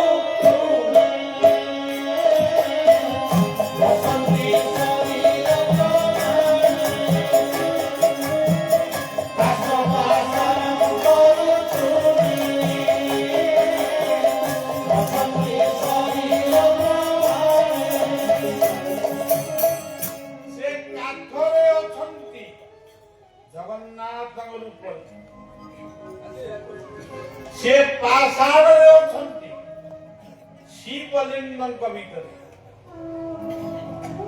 ଏଠି ମା ବର୍ତ୍ତମାନ ପୂଜା ପାଇବେ ପାଷାଣ ମୂର୍ତ୍ତି, କାଷ୍ଠ ପାଷାଣ। ସେ ଗଛରେ ଅଛନ୍ତି କଳ୍ପବଟ, ଅଶ୍ୱତ୍ଥ ବୃକ୍ଷ। ଯେଉଁ ବୃକ୍ଷ ମାନଙ୍କର ଆଜି ଅଭାବ ପାଇଁ ମଣିଷ ବହୁ କଷ୍ଟ ପାଉଛି। ଉତ୍ତପ୍ତ ଗରମ, କେତେବେଳେ ବହୁତ ଶୀତ, କେତେବେଳେ ବହୁତ ବର୍ଷା, ଏହାର ସବୁ କାରଣ ହଉଛି ଗଛ, ବୃକ୍ଷ। ଯଦି ବୃକ୍ଷ ସୃଷ୍ଟି ହବ, ନିଶ୍ଚିତ ଭାବରେ ଥଣ୍ଡା ଶୀତ ଋତୁ ସବୁବେଳେ ରହିବ। ଆପଣମାନଙ୍କର ମନେ ଥିବ, ମୋର ତ ମନେ ଅଛି, ବୈଶାଖ ମାସରେ ଚାଦର ଘୋଡେଇ ଆମେ ଆଜି ଶୀତ ଋତୁରେ ବେଳେ ବେଳେ ଫ୍ୟାନ ବୁଲେଇ ହଉଛି। ତେଣୁ କାଷ୍ଠ ପାଷାଣ, ଆଉ ଗୋଟେ ପାଷାଣ ତତ୍ତ୍ୱ ହଉଛି କେନ୍ଦ୍ରାପଡ଼ାର ବଳଭଦ୍ର ମୂର୍ତ୍ତି, ସେ ହଉଛନ୍ତି ପାଷାଣର ମୂର୍ତ୍ତି।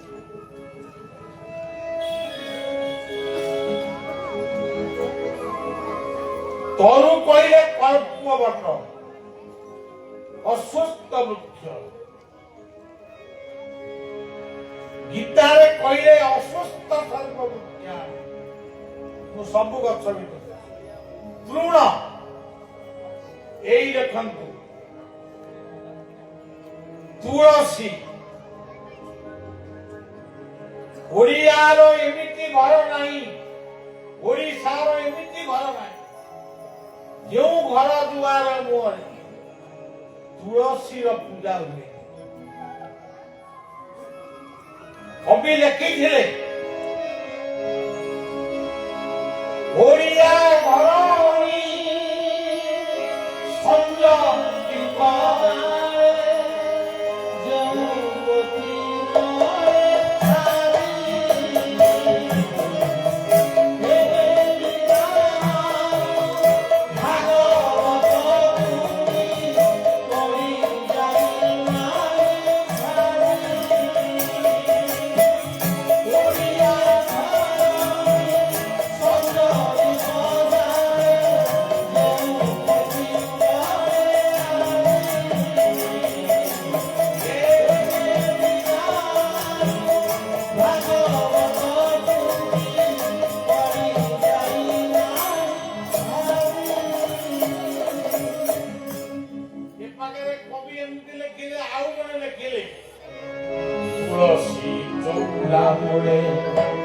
ଚନ୍ଦନୀ ଗଛ ସଞ୍ଜବତୀ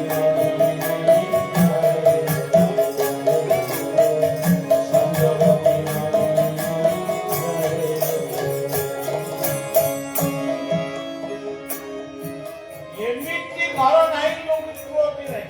ମୂଳରୁ ଅବଦାନ ସବୁ ଔଷଧ। ଯେଉଁ ଘରେ ଯେଉଁ ହିନ୍ଦୁ ଘରେ ବା ଯେଉଁ ଓଡ଼ିଆ ଘରେ ତୁଳସୀ ଗଛ ନାହିଁ ତା ପାଇଁ ଆମରି କିଛି ଧର୍ମାବଲମ୍ବୀ ଲୋକ ଅଛନ୍ତି ଆମରି ହିନ୍ଦୁ ସନାତନ ଧର୍ମ ଭିତରେ ତୁଳସୀ ଗଛକୁ ଓପାଡ଼ି ଫୋପାଡ଼ି ଦିଅ, ମାଣବସା ପାଇଲି ନଈରେ ଫିଙ୍ଗି ଦିଅ, ଏମିତି ବି ଅଛନ୍ତି ସିନ୍ଦୁର କାଦଲି। ଆଜି ଧର୍ମର ଗ୍ଲାନି ସେମାନେ ବହୁତ ଭଲ କଥା କହୁଛନ୍ତି ଯୋଉଟା ମୁଣ୍ଡରେ ପଶିଯାଇଛି ତୁଳସୀ ଗଛ। ଆମେ ଆସିଲୁ ମା ମାନେ ମୋର ବନ୍ଦାପନା କରି କୋଉଥିରେ ବନ୍ଦାପନା ଦୁବରେ। ଆଜି ଗାଈଟିଏ ଦୁବ ଧରି ଖାଏ ତା କ୍ଷୀର ହୁଏ ଅମୃତ। ଆଜି ଗାଈ ମାନେ ବୁଲିକିରି ପ୍ଲାଷ୍ଟିକ ଜମି ତାକୁ କଣ ଅମୃତ ତେବେ କାଷ୍ଠ ପାଷାଣ ତରୁ ତୁଣେ ବସନ୍ତି ଶରୀର ପ୍ରମା ସକଳ ଘଟେ ନାରାୟଣ ବସନ୍ତି ଅନାଦିକା। ବର୍ତ୍ତମାନ ବନ୍ଧୁ ମହାନ୍ତି ତାଙ୍କର ସେଇ ପ୍ରିୟ ବନ୍ଧୁଙ୍କର କାହାଣୀ ତାଙ୍କ ଧର୍ମପତ୍ନୀ ଆଉ ପିଲାମାନଙ୍କ ଆଗରେ କହିଲେ। ତାଙ୍କ ସହଧର୍ମୀ ପଚାରିଲେ କାଲି ରାତିରେ କାହିଁ କହୁନଥିଲ ଆଜି କଣ କହୁଛ?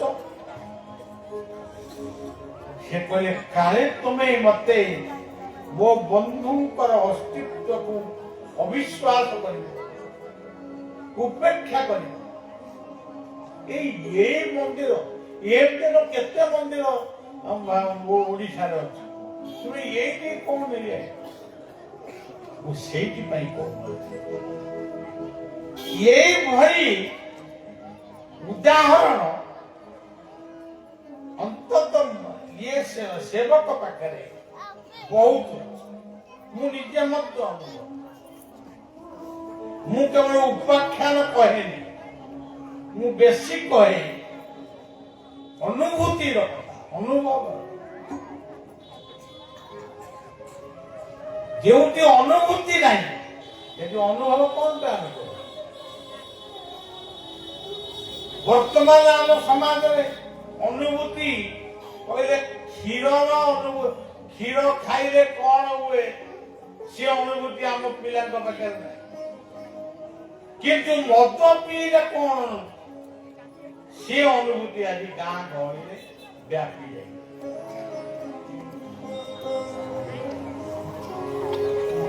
ଯେଉଁଥିପାଇଁ ପିଲା ଗୁଡାକ ମୋ ଦେଶ ମୋ ଜାତି ମୋ ସଂସ୍କୃତିର ମଣିଷ ପିଲା ଗୁଡାକ ଯୁବକ ମାନେ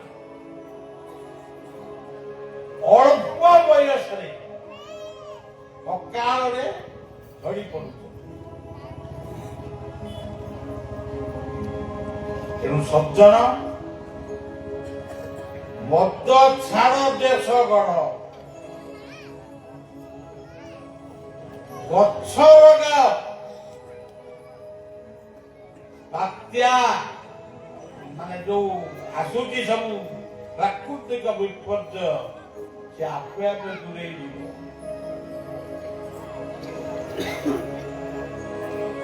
ତେଣୁ ସଜ୍ଜନ ଜରେ ଜନାର୍ଦ୍ଦନ ସେ କିଏ? ବଳଦେବ। ବଳଦେବ ହଉଛନ୍ତି ଜ। କେମିତି ଜ ହେଲେ ତାପରେ ଗୋଟେ ବୁଝିବା ଦରକାର ସେ କେମିତି ଜ। ତାଙ୍କ କାନ୍ଧରେ ହଉଛି ଲଙ୍ଗଳ। ଆମେ ସିନା ଏବେ ଟ୍ରାକ୍ଟରରେ ହଳ ବୁଲଉଛୁ, କିନ୍ତୁ ଆମ କୃଷକ ମାନଙ୍କ ହାତରେ କଣ ଥିଲା? ଲଙ୍ଗଳ। ତାଙ୍କର ଆଉ ଗୋଟେ ହାତରେ ଅଛି ଶୂଳ, ମାନେ ଶିଳ୍ପର ପ୍ରତୀକ। କୃଷି ଆଉ ଶିଳ୍ପ ଇଏ ଦୁଇଟି ପାଇଁ ଆଜି ମଣିଷ ମାନେ ଖାଇବାକୁ ପାଉଛି। ଆମ ରାଜ୍ୟରେ ଆମ ଦେଶରେ ଏତେ ଧାନ ହଉଛି ଯେ ମାନେ ତାର ହିସାବ ନାହିଁ। ଏତେ ଧାନ, କିନ୍ତୁ ଆମ ପିଲାଦିନେ ଆମେ ଯୋଉ ଧାନ, ବିରି, ମୁଗ, କୋଳଥ, ଭେଣ୍ଡି ଆକୁ କଣ ସବୁ ଦେଖିଲୁ, ସେଇଗୁଡାକ ଭୁଲି ଯିବା ଦ୍ୱାରା ଆମେ ଟିକେ ଅଭାବ ଅନୁଭବ କରୁଛୁ। ତେଣୁ ପ୍ରଭୁ ବଳଦେବ ଏଇ ତୁଳସୀ କଥାକୁ ନେଇ ଆମର ବଳଭଦ୍ରଙ୍କ କ୍ଷେତ୍ର ନାଁ ହଉଛି ତୁଳସୀ କ୍ଷେତ୍ର, ଯାହାକୁ କୁହାଯାଇଛି ଗୋବିନ୍ଦ ବଲ୍ଲଭା ଦେବୀ ଭକ୍ତ ଚୈତନ୍ୟ କାଳିନୀ ଅପବର୍ଗ ପଦେ ସଦା ବିଷ୍ଣୁ ଭକ୍ତ। ତେଣୁ ଜନାର୍ଦ୍ଦନ ହଉଛନ୍ତି ବଳଦେବ। ଜ କହିଲେ ବଳଦେବ, ତାପରେ କିଏ ଆସିଲେ? ଗ। ଗଟି କଣ? ଗ କହିଲେ ଗଙ୍ଗା, ଗ କହିଲେ ଗାୟତ୍ରୀ, ଗ କହିଲେ ଗୋମାତା, ଗ କହିଲେ ଗତି। ଏଠି ଆଜି ଆମେ ଯଜ୍ଞ କରୁଛୁ, ମନ୍ଦିର ପ୍ରତିଷ୍ଠା କରୁଛୁ, ସତ୍ସଙ୍ଗ କରୁଛୁ। ଆମେ ତାକୁ ଗୋଟେ ଏମିତି ମାମୁଲି କହିଦଉଛୁ। ଆମେ ଯାଇଥିଲୁ ଜୟପୁର, ଏଠି ବଢିଆ ହେଇଥିଲା, ଗୋଟେ ଏମିତି କହିଲା, ଶୁଣିଲୁ, ଏମିତି ଆଇଲୁ। ଆଉ ସେ କଥା ନୁହେଁ। ଯେଉଁଠି ସତ୍ସଙ୍ଗ ହୁଏ, ଯେଉଁଠି ଯଜ୍ଞ ହୁଏ, ଯେଉଁଠି ନାମ କୀର୍ତ୍ତନ ହୁଏ, ଅମୋକ୍ଷ ପ୍ରେତମାନେ ମୁକ୍ତି ପାଆନ୍ତି। ପିତୃଲୋକମାନେ ଯୋଉମାନେ ପ୍ରେତ ଲୋକରେ ଏବେ ବି ଘୁରୁଛନ୍ତି, ସେ ଆଜି ଏଇ ସତ୍ସଙ୍ଗ ଭିତରେ ଇଏ ସତ୍ସଙ୍ଗର ବାଣୀ, ବ୍ରାହ୍ମଣର ବେଦ ଧ୍ୱନି, ସଂକୀର୍ତ୍ତନ ମଣ୍ଡଳୀ ମାନଙ୍କର ନାମ ଧ୍ୱନିରେ ସେ ଉଦ୍ଧାର ହେଇ ପଳେଇଲେ। କୂଳ ପବିତ୍ର କିନ୍ତୁ ଆମେ ଭାବୁଛୁ ଜୟପୁର ଯାଇଥିଲୁ, ଏମିତି ଏମିତି ହଉଥିଲା, ଏମିତି ହେଲା, ଏମିତି ହେଲା। ଏଗୁଡାକ ହଉଛି ମାନେ ଆମ ଛୋଟିଆ ମୁହଁରେ ବଡ କଥା। କିନ୍ତୁ ଗୀତା କହିଲେ ତମେ କଣ କରୁଛ, ଏଇଠି ବଇଛ, ତମ ମନ ଯାଇ କୋଉଠି, ସେ କଥା ଅନ୍ୟ ଲୋକ ବୁଝିପାରିବେନି। ମୁଁ ତମ ହୃଦୟରେ ଅଛି। ମୁଁ ସୂର୍ଯ୍ୟଙ୍କ ଭିତରେ ଅଛି, ମୁଁ ଯଜ୍ଞାଗ୍ନି ଭିତରେ ଅଛି, ଦୀପାଗ୍ନି ଭିତରେ ଅଛି, ମୁଁ ପାଣି ଭିତରେ ଅଛି, ମାଟି ଭିତରେ ଅଛି, ଏବଂ ଅଛି ତମ ହୃଦୟରେ। ଭାଗବତ ସେ କହିଛନ୍ତି ସୂର୍ଯ୍ୟ ଅନଳେ କିବା ଜଳେ ଅଥବା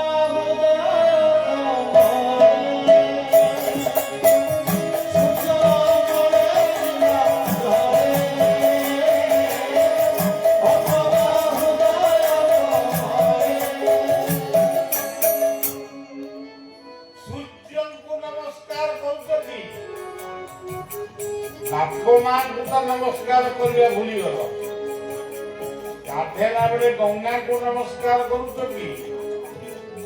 ସୂର୍ଯ୍ୟଙ୍କୁ ନମସ୍କାର କରୁଛ କି? ଦୀପଟିଏ ଜାଳୁଛ କି? ଏଇ ଯୋଉ ଯଜ୍ଞାଗ୍ନି ଏଠି ବର୍ତ୍ତମାନ ଜୟପୁର ଗ୍ରାମରେ ଯଜ୍ଞ ହଉଛି, କଣ ଏ ଜୟପୁର ବାଲାଙ୍କ ପାଇଁ ହଉଛି, ଜୟପୁର ଗାଁ ପାଇଁ ହଉଛି? ये यज्ञ विश्व शांति ପାଇଁ ଏଠି ଯୋଉ ମନ୍ତ୍ର ବ୍ରାହ୍ମଣ ଦେବତା ମାନେ ପଢୁଛନ୍ତି, ସିଏ ମନ୍ତ୍ରରେ ସେ କେବଳ ଏଇ ଗାଁର ଶାନ୍ତି ହଉ ସେ କଥା କହୁନାହାନ୍ତି। ସେ କଣ କହୁଛନ୍ତି? ପୃଥିବୀ ଶାନ୍ତି, ଗୌ ଶାନ୍ତି, ବନସ୍ପତି ଶାନ୍ତି, ଏମିତି କେତେ କଥା ସେ କହୁଛନ୍ତି।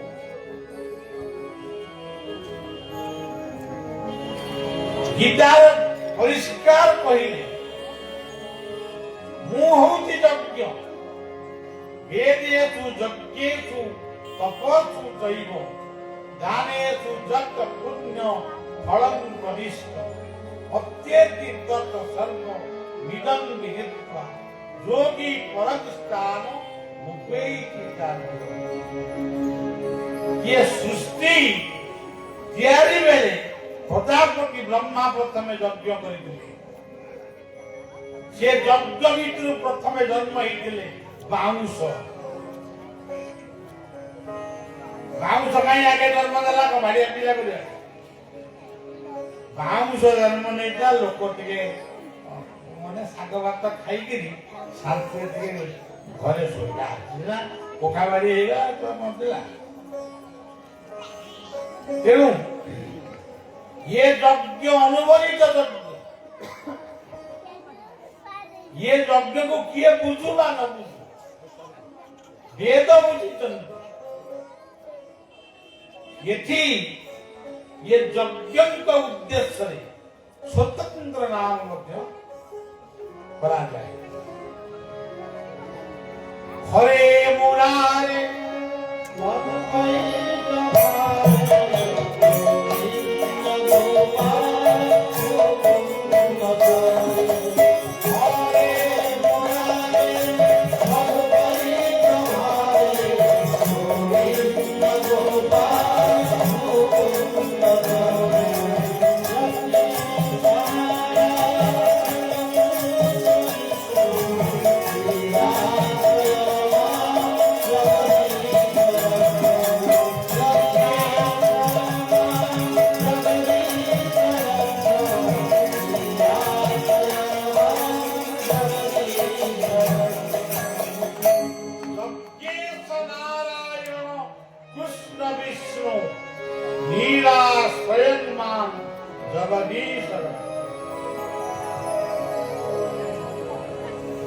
से कथा कौन आम पढ़ुचु ना शुणुचु ना मन रखु तेरे सज्जन ये सब नाम ये ताकू पढ़े कहबी पूर्णाहुति हम पुणी गपु गपु कुआड़े आम मारिजु जो अगुआ अगुआ तेरे आपण मैंने पुणी पूर्णाहुति हम प्रसाद पाइबे गोटे आनंद घर को फेरबे आउ बढ़िया गोटे डाकी माँ आगे मामू घर गप कहवा जहाँ मुझे मु तो यही बात नहीं पुणी काली जीवी कुआड़े गोटे जीवी भद्रक ना बारिपदा यही बात नहीं जीवी यही तो मोर गाँ आमरी गाँ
କୋଲରେ ତାର ତିନିଟା ଘର ତାର ତିନିଟା ଘର ନାଗ ଚାରିଟା ଘର ଏଇଟା 3, 4, 2 ଏଇ ଭିତରେ ସବୁ ନା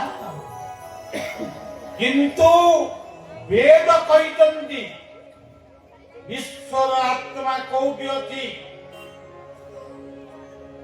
ବିଶ୍ୱଂ ପରିପୃଷ୍ଠଂ ଗ୍ରାମେସ୍ମିନ୍ ଅନାଥ ବିଶ୍ୱର ଆତ୍ମା ଗାଁରେ ରହିଛି ଘରକୁ ବୈକୁଣ୍ଠ କର ଗ୍ରାମକୁ ବୈକୁଣ୍ଠ କର ଆଉ ବୈକୁଣ୍ଠ କୋଉଠି ଏଇ ଜୀବନ ମନ୍ଦିରରେ ଏଇ ଯୋଉ ହୃଦୟ ରୂପକ ସିଂହାସନ ଅଛି ଇଏ ହୃଦୟର ଦେବତା ହଉଛନ୍ତି ଆତ୍ମା ଯାହାର 11 ଜଣ ସେବକ ଆଖି କାନ ନାକ ଏଇ ସବୁ ସେବା ନା ସେବକ ନା କିନ୍ତୁ ଆମେ ହାତଟି ପାଇଛୁ କାମ କରିବୁ କି ନାମ କରିବୁ କି ତାର ସେବା କରିବୁ ଆମେ କରୁଛୁ କଣ ଛୁରୀ ଧରୁଛୁ ଭମ ଫୁଟଉଛୁ ମଦ ବୋତଲ ପିଉଛୁ ସିଗାରେଟ ଟାଣୁଛୁ ଗୁଟୁକା ଖାଉଛୁ ଆରେ ଇଏ କି କଥା ହାତ କଣ ଏଇଠି ପାଇଁ ସୃଷ୍ଟି ହେଇଥିଲା ଇଏ ଆଖି ମାର ମୂର୍ତ୍ତିକୁ ଦେଖିକିରି ମା କହିଲେ କଣ ମୋ ଯୁକ୍ତ ମୋ କହିଲେ ବ୍ୟାପକ ମୟ ମୋ କହିଲେ ମସ୍ତିଷ୍କ ଆ କହିଲେ ଆତ୍ମା ତେଣୁ ଯୋଉଠି ମା ସେଇଠି ମଧ୍ୟ ବାପା ଆପଣ କହିବେ ମତେ ସେ ମନ୍ତ୍ର ଗୋଟେ ପିଲା କହିଲା ମତେ ସେ ମନ୍ତ୍ର ଭଦ୍ର ଗୁଡାକ ମୁଁ ଜପ ମାନେ କରିପାରେ ଆଚ୍ଛା ତୁ ବାପା ବୋଉ ଶବ୍ଦ ବାପା ବୋଉ ଇଏ ତାର ଅକ୍ଷର ଜାଣି ନା ସେଇଟା ଜାଣିବି ତାର ତୁ ଠିକ ମନ୍ତ୍ର ପଢୁଛୁ ତୁ କାଲି ଠାରୁ କହିବୁ ବାପା ବୋଉ କିଛି ଓମ୍ ଫୋମ୍ କି ଦରକାର କେବଳ କହିବୁ ବାପା କିମ୍ବା ବାପା ମା କେମିତି କହିବୁ ବା କହିଲେ ନିଶ୍ୱାସ ବା କହିଲେ ହାତ ପାଣି କହିଲା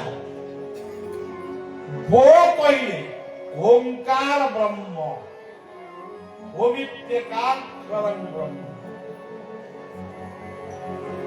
ପରେ ଓକାର ଦେଲେ ବୋ ହବ ନା ଆଉ ଉ କହିଲେ ଶକ୍ତି ଉତ୍ପତ୍ତି ଆମର ଜନ୍ମ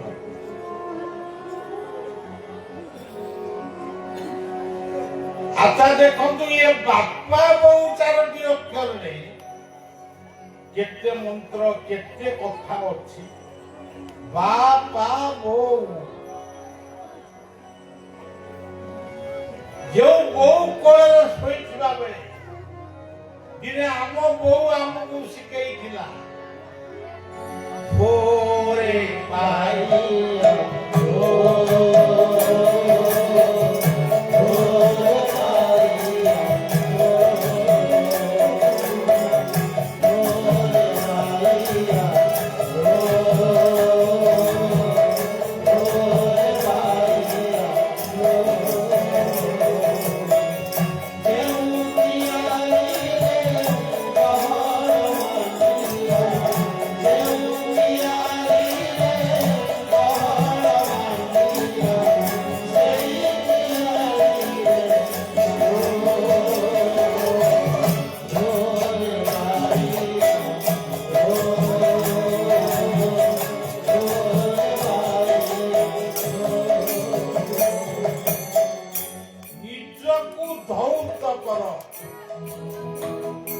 ନିଜକୁ ଶୁଦ୍ଧ ରଖ ପବିତ୍ର ରଖ ଖାଲି ଗଙ୍ଗାରେ ଗାଧେଇ ପରେ ହବ କି ये कथा किए कही मो बो मत शिखे मो माँ मत शिखे माँ कहले तो माटी आउ माटी माँ अंगने सुधा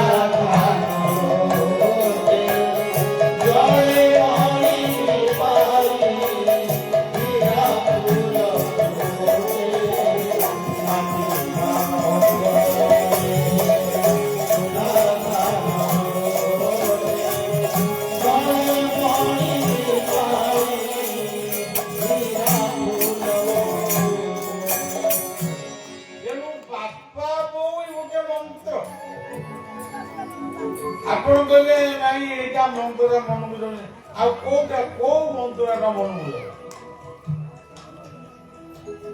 କେଉଁ ସଜ୍ଜନ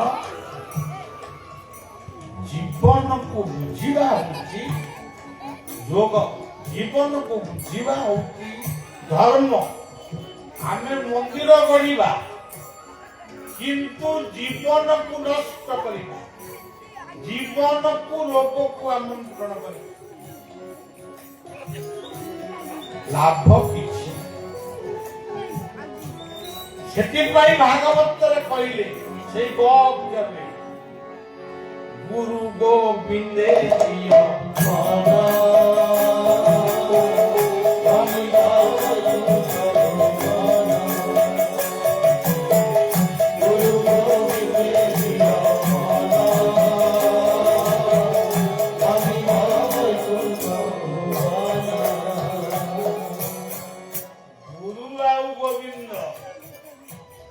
ଦୁନିଆରେ କହୁଛ କିଛି ଆମେ ନବୁନି କିଛି ନବନି ଜନ୍ମ ହେଲା ନାଇଁ କିଛି ନବନି ଜନ୍ମ ହେଲା ନାଇଁ ମତେ ଯିଏ କହନି ମୋ ଆଗରେ ଯିଏ କହନି ଆମେ କିଛି ନବୁନି ଗୋଟେ ଗୋଟେ ଲୋକ କହନ୍ତି ଧନ ମାଗୁନାହିଁ ଜନ ମାଗୁନାହିଁ ମାଗୁଛି କଣ ଶରଧା ବାଲିର ହାତ ଏ ଶରଧା ବାଲିର ହାତରେ କଣ କରିବ ଏଟାକେ ଟେକା ପକେଇ ବସିବ আরে ଭଲ କରି ମାଗ মুক্তি মাগ ମୋର ଧନ ଦରକାର ମୋର ଜନ ଦରକାର ମୋର ପ୍ରତିଷ୍ଠା ବି ଦରକାର ମୁଁ ଆପଣମାନଙ୍କର ପୁଅ କି ଆପଣମାନଙ୍କର ନାତି ତଥାପି ଆପଣମାନେ ମତେ ଘଣ୍ଟ ବଜେଇ କୀର୍ତ୍ତନ କରି ମାନେ ଏତେ ଶୋଭାଯାତ୍ରା କାହିଁକି ଆଣିଲେ ମୁଁ ତ ଆପଣଙ୍କ ପୁଅ ଆପଣ ଘରର ପୁଅ ଏ ଗାଁ ମାଟି ତ ମୋ ମୁଣ୍ଡରେ ସବୁବେଳେ ଅଛି ତେଣୁ ପ୍ରତିଷ୍ଠା ଯଦି ନ ରହିବ କିଏ କାହାକୁ ମାନିବ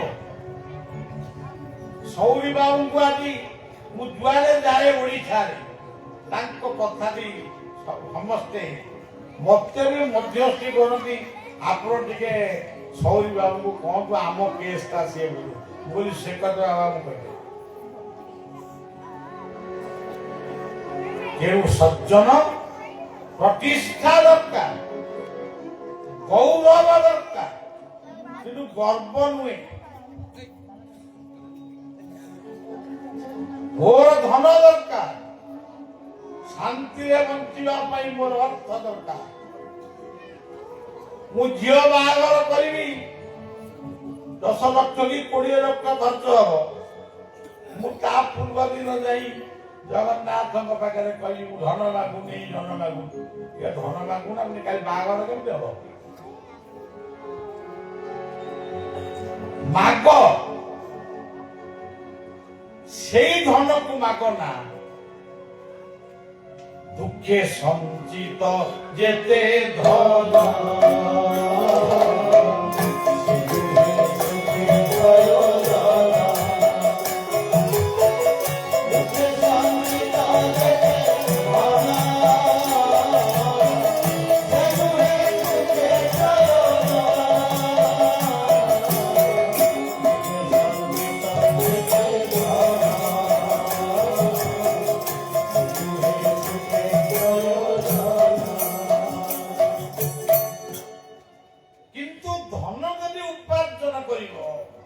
ଏମିତିଆ କାମ ସବୁ କର। ଆଉ ଚିକେନ ଝୋଳ କଲେ କଣ ହବ ବାପା? ଯେ ଯାକୁ ମାରେ ସୁଖ ଭୋରେ, ସେ ଯାକୁ ମାରେ ଅଙ୍ଗରାରେ। ଯେ ଯାକୁ ମାରେ ସୁଖ ଭୋରେ, ସେ ଯାକୁ ମାରେ ଅଙ୍ଗରାରେ। ଯେ ଯାକୁ ମାରେ ସୁଖ ଭୋରେ, ସେ ଯାକୁ ମାରେ ଅଙ୍ଗରାରେ। ଆଉ ଗୋଟେ ପଦରେ କହିଲେ, জীবরে যাও দয়া নাই, উদ্ধব জানার পিছেই। জীবরে যাও দয়া নাই, উদ্ধব জানার পিছেই। জ্যোতিষ মানে কম দিতে হবে গুরু চান্দালি রসগোল্লা, চান্দালি ভোজন করিব। ଚାନ୍ଦାଳି କୋଉଠି ମିଳିବେ? ନା ତମ ଘରେ ତୁବା ନିଜେ ଗୋଟେ ଚାନ୍ଦାଳ ଚାନ୍ଦାଳ କଣ ଖୋଜୁଛୁ? ତେଣୁ ସଜ୍ଜନ ଆଜି ବିବେକାନନ୍ଦ ଆମର କୋଉ ଦିନ କହିଥିଲେ, ଜୀବ ସେବା କରେ ଯେ জন সেই জন সেবিতে ঈশ্বর। କିନ୍ତୁ ଆଜି ଜୀବ ଆଉ ନାହାନ୍ତି ତ। ଆଉ ଏମିତି ବି ଦେଶ ଅଛନ୍ତି କୁକୁର ବିଲୁଆ ବି କାଟିକି ଖାଆନ୍ତି। ଆମ ଚୀନ ଶ୍ରୀଲଙ୍କାରୁ କେତେ ହଜାର ମାଙ୍କଡ କିଣିଲା। କିଏ ମାଙ୍କଡ କାହିଁ କିଣିଲା? ମାଙ୍କଡ ମାଂସ ଖାଇବେ। ବର୍ତ୍ତମାନ ଆମ ପୃଥିବୀ ଯାକ ଖାଲି କୁମ୍ଭକର୍ମ କୁମ୍ଭକର୍ମ। ଆମେ କହୁଛୁ କଂସ, ଆମ ଘରେ କଂସ। ଗୋ ବ୍ରାହ୍ମଣ ଶିଶୁ ବଧ,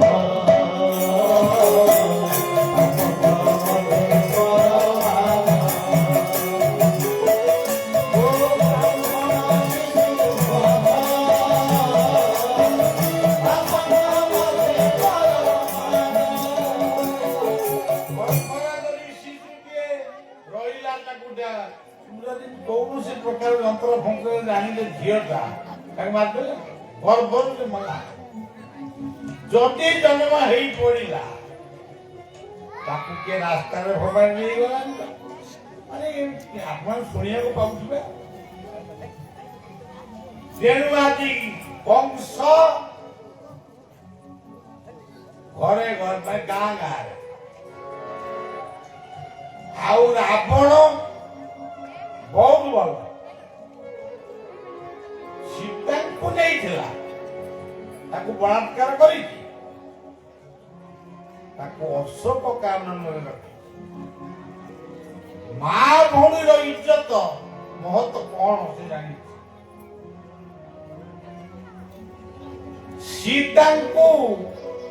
ସୀତାଙ୍କ ମନକୁ ପରୀକ୍ଷା କରିବା ପାଇଁ କାଳେ ରାମଙ୍କ ଆଡୁ ତାଙ୍କ ମନ ପଳେଇଲାନି। ତେଣୁ ଗୋଟେ ରାମଙ୍କ ଭଳିଆ ମୁଣ୍ଡ ନେଇକି ତାଙ୍କ ଆଗରେ ଥୋଇଦିଏ। ମୁଁ ରାମଙ୍କୁ ତ ବଦ୍ଧ କରିଥିଲି, ତୁ ମୋ ରାଣୀ ହ। ସୀତା କହନ୍ତି, ମୋ ରାମଙ୍କୁ କେହି ବି ମାରିପାରିବେ। ତେଣୁ ସଜ୍ଜନ ଆଜି ତମେ ରାବଣକୁ ରାବଣ ପୋଡ଼ି କରୁଛ, କିନ୍ତୁ ନିଜେ ପୋଡ଼ା ମୁଆ ମାତ।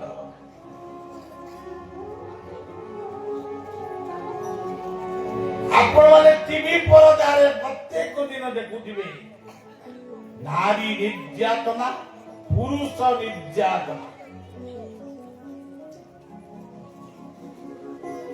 ଆଉ ବିଶେଷ କହିବାକୁ ମୁଁ ଇଚ୍ଛା କରୁନି। ଆମେ ପରବର୍ତ୍ତୀ ସମୟକୁ ମାନେ କଥାଟି କହିବା। ଗ କହିଲେ ଗଙ୍ଗା, ଗ କହିଲେ ଏଇ ଯୋଉ ମା ବାସୁଡେଇ,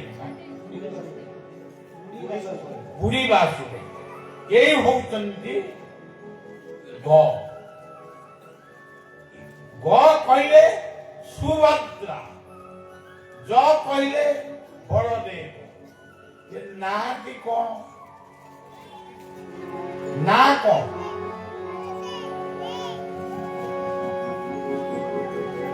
ତାକୁ ସଂକ୍ଷିପ୍ତରେ କହିଦଉଛି। ସତ୍ୟ ଯୁଗରେ ନାଁ ହଉଛି ନାରାୟଣ। ନାରାୟଣଂ ପରାଂ ଦେବା, ନାରାୟଣଂ ପରାଂ ଧରା, ନାରାୟଣଂ ପରାଂ ଗତି, ନାରାୟଣଂ ପରାଂ। ତ୍ରେତୟା ଯୁଗରେ ନାଁଟି କଣ?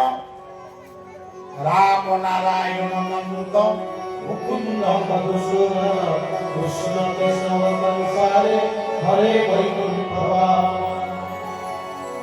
ତ୍ରେତୟା ଯୁଗରେ ବି ନାମ କଲେ ରାମ ନାରାୟଣ। ଦ୍ୱାପର ଯୁଗରେ ନାଁଟି କଣ? ଯଜ୍ଞେଶ ନାରାୟଣ କୃଷ୍ଣ ବିଷ୍ଣୁ नीला स्वयं मां जगदीश्वर।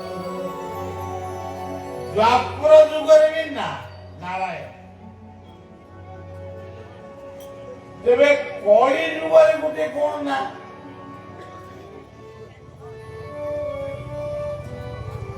सी ना होचंदी नाम ब्रह्म।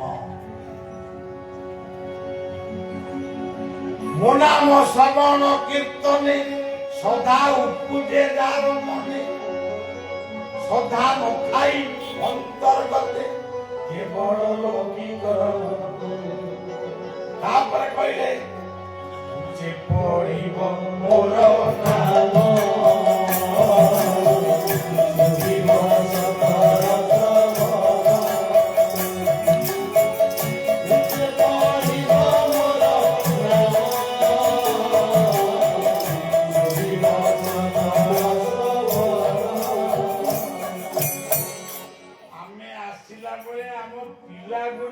युवक माने जो नाच नाचु थांती बोले अरे तो बिना मदरे भल नाचुन मद पिकर जाए नाचु।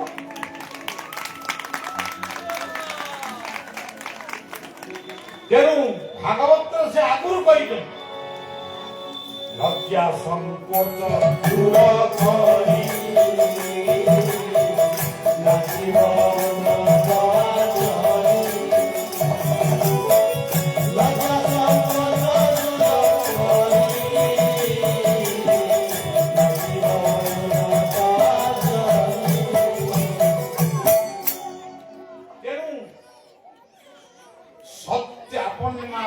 लिखिंट हरि कथा। हरि किए लंबे कहलु संक्षिप्त कहलु सत्य नर हरि नर नृसिंह नमोई नृसिंह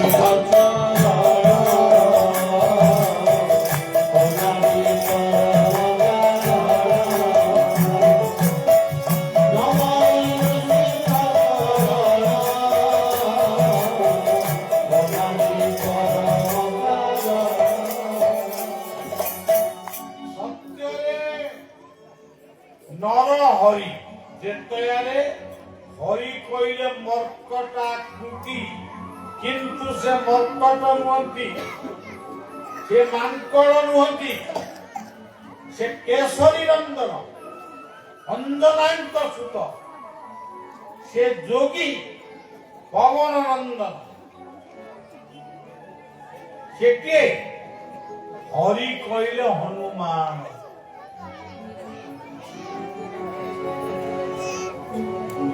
ये त्रेतया जुगर हरि गले तेरे गोटे तापरे गोटे जुग आइला द्वापर आमे ताको प्रमाण करि परिबा हम लेखा आइछि ताको शेयर को कहला द्वापर हरि के द्वापर हरि नीचे होउछंती कृष्ण। कली जुगरे हरि रूपरे से आविर्भाव हेले ताको ना कोन गौर हरि हरि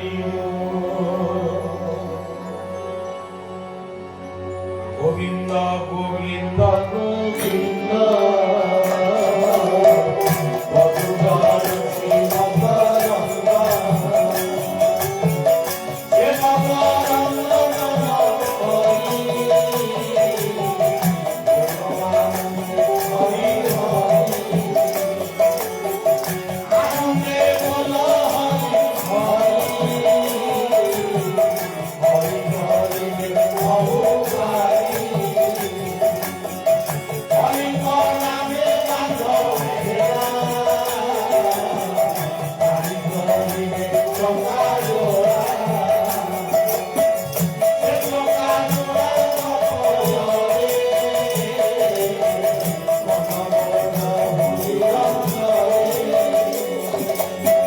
মনমোহন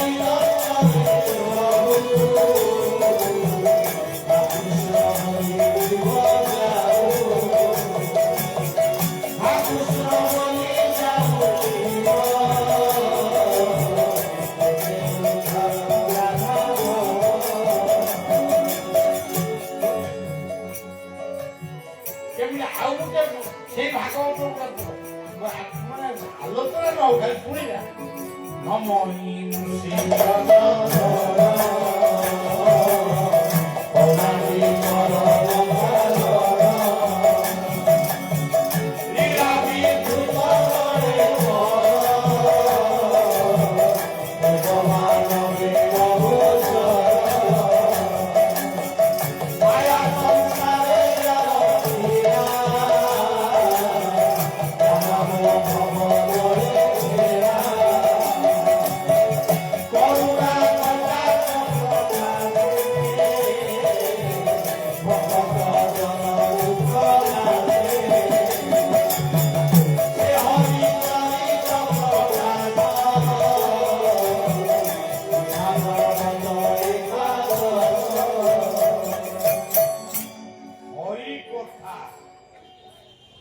ପାପ ଆଉ ତାପକୁ ଯେ ହରଣ କରନ୍ତି ସେଇ ହଉଛନ୍ତି ହରି।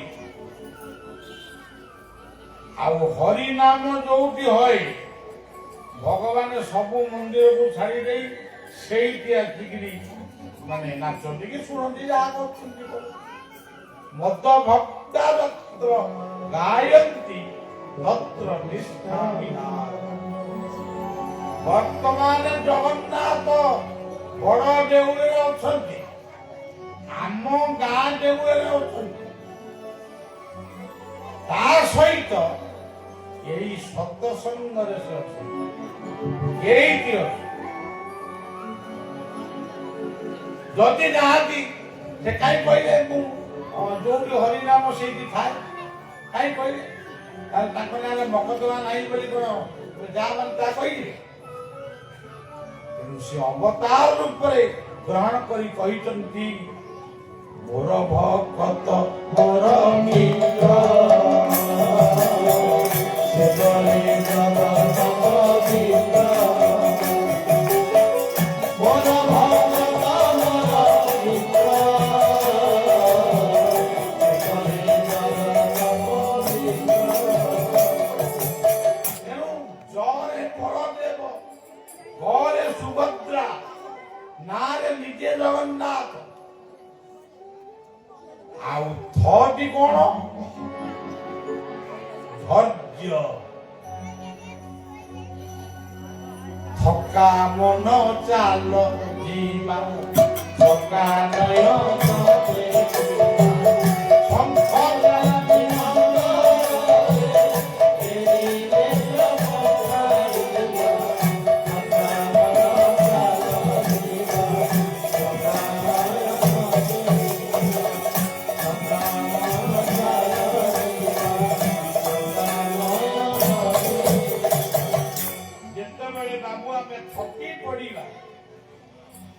ସେତେବେଳେ କଣ ହବ? ସେଇ ଚକା ନୟନଙ୍କୁ ଟିକେ ଅନେଇଥା।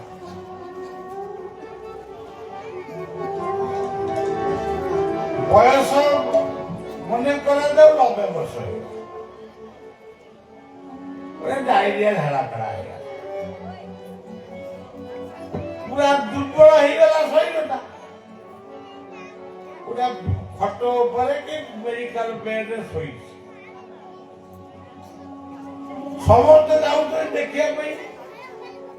କିଏ କହୁଛି ବାପା, କିଏ କହୁଛି ଅଜୟ, କିଏ କହୁଛି ମାମୁଁ ଆଉ ଉଠିକି ବସୁନା, ମୁଁ କଣ ଆଉ ଉଠି ପାରିବି ବାପା, ମୋର କଣ ଆଉ ବଳ ଅଛି? ତାମାନେ ବଳଭଦ୍ର ଆଗରୁ ପଳେଇବେ।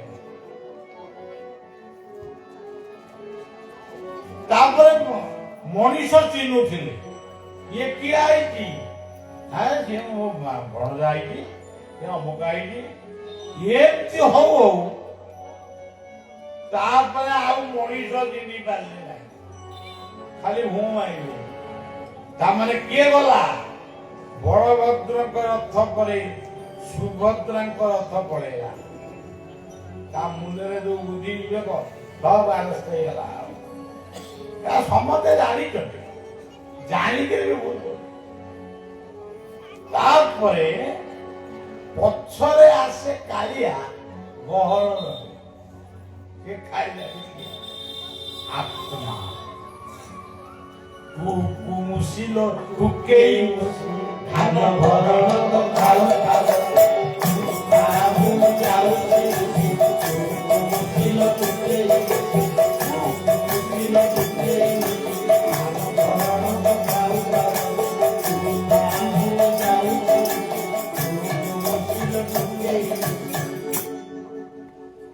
ତେଣୁ ଏଇ ଯୋ କଥା ଆଉ ये सबू कथार तत्व अछि। यही कथा को ना पेली देवी कहि सकते मली धो ना पेली देवी कहि सकते मली धो वो कथा यही कथा हरि कथा नाटा कोण धर्म। यदि कौन चली धर्म, यदि बाहाघर भोजी होनी धर्म भोजी हो कली कहले वैचित्र विचित्रा विचित्रानंद जन्म कत्ता कहले मृत्यु कत्ता आज आप रस नहीं गला।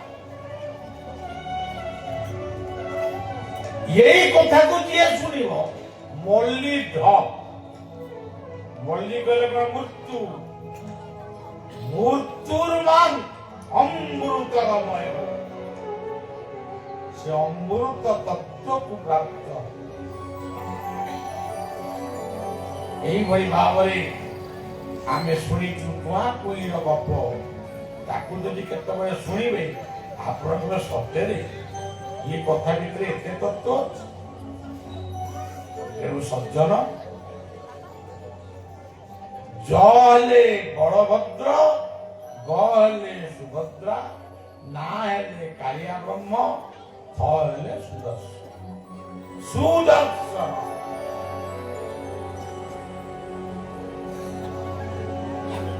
आदि मान को दर्शन करुचंती यज्ञ को दर्शन करुचंती ब्राह्मण मान को दर्शन करुचंती नर नारायण मान को आमे दर्शन करूछु आमे गुरु दर्शन करूछु संत दर्शन करूछु यही होउचंती सुदर्शन।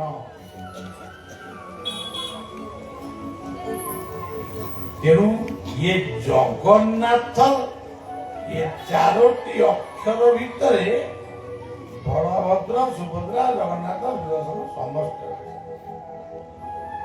ये कथा जदि कहब ये 10 दिन कि 11 दिन नहीं। प्रभु जगन्नाथ समस्त मंगल करंतु आमर नहरा नहीं पछे के ये विश्व का वर्तमान नियारे जड़ू भागवत आगु लेखाई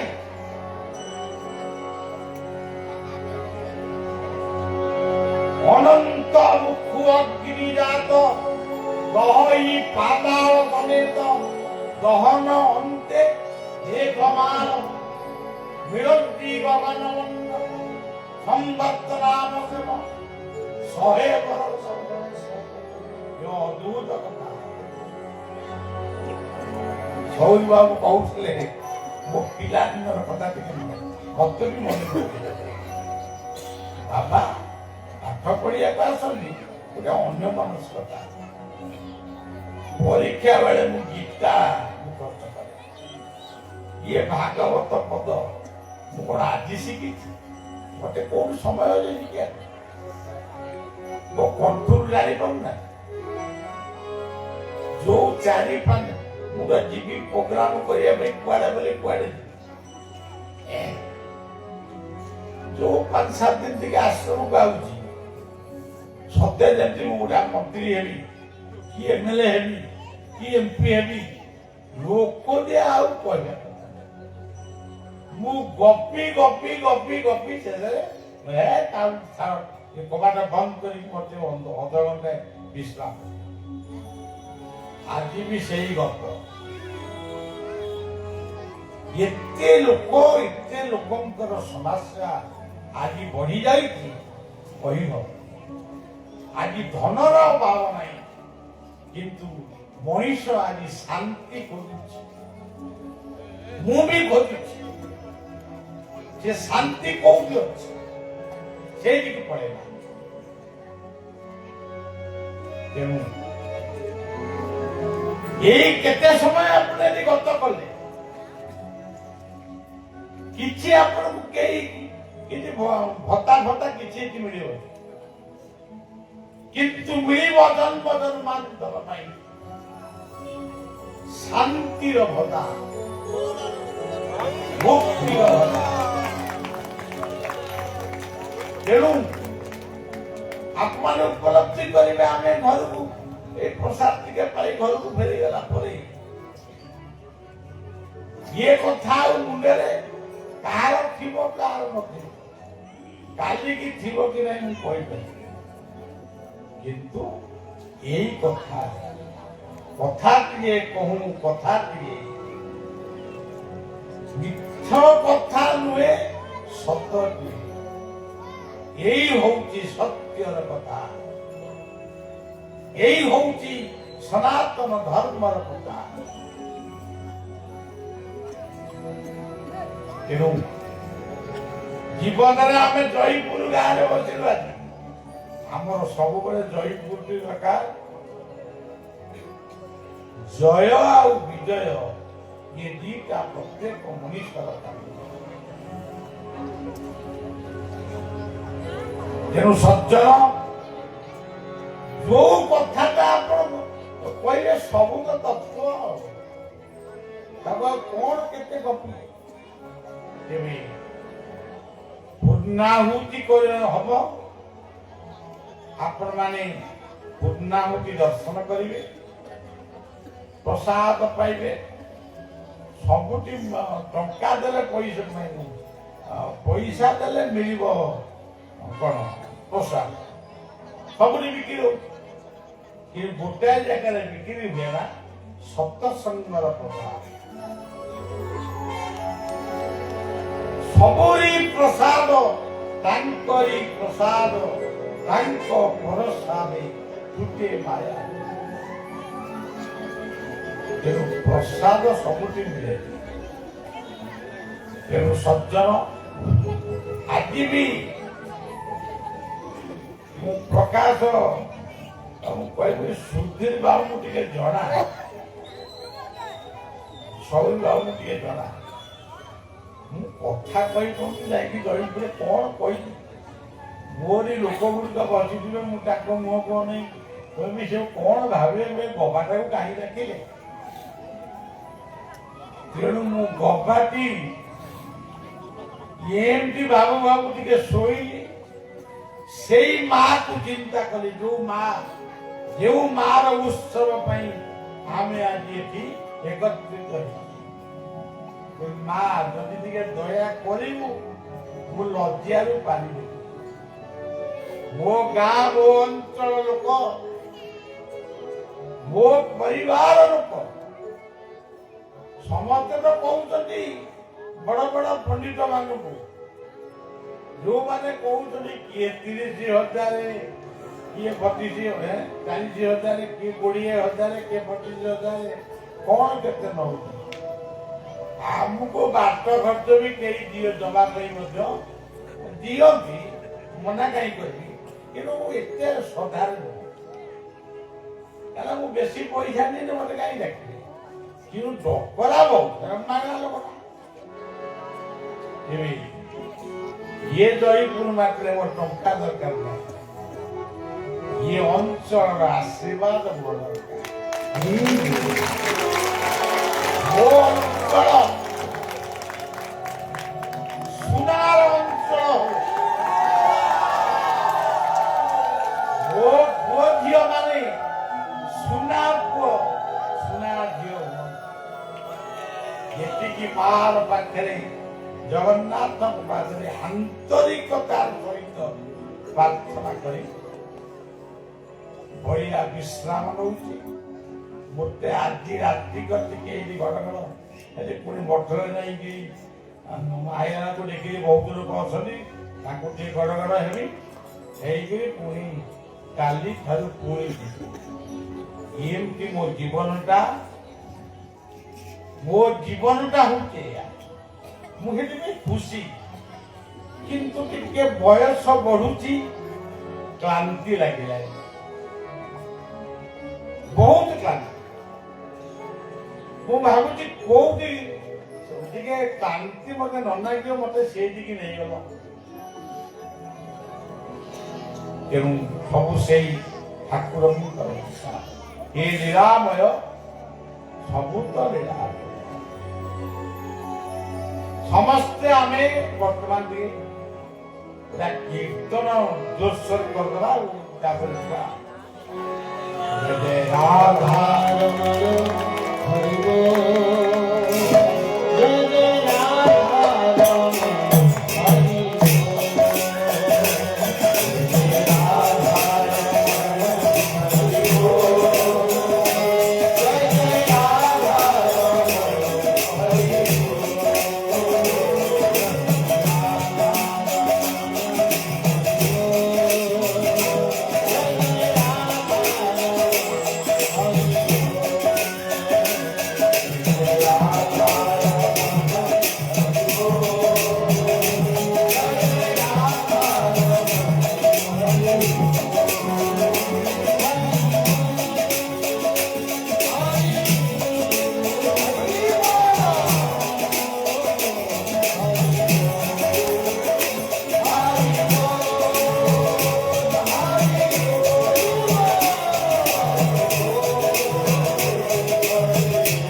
पूर्णात् पूर्णमुदच्यते पूर्णस्य पूर्णमादाय पूर्णमेवावशिष्यते ॐ शान्तिः शान्तिः शान्तिः ॐ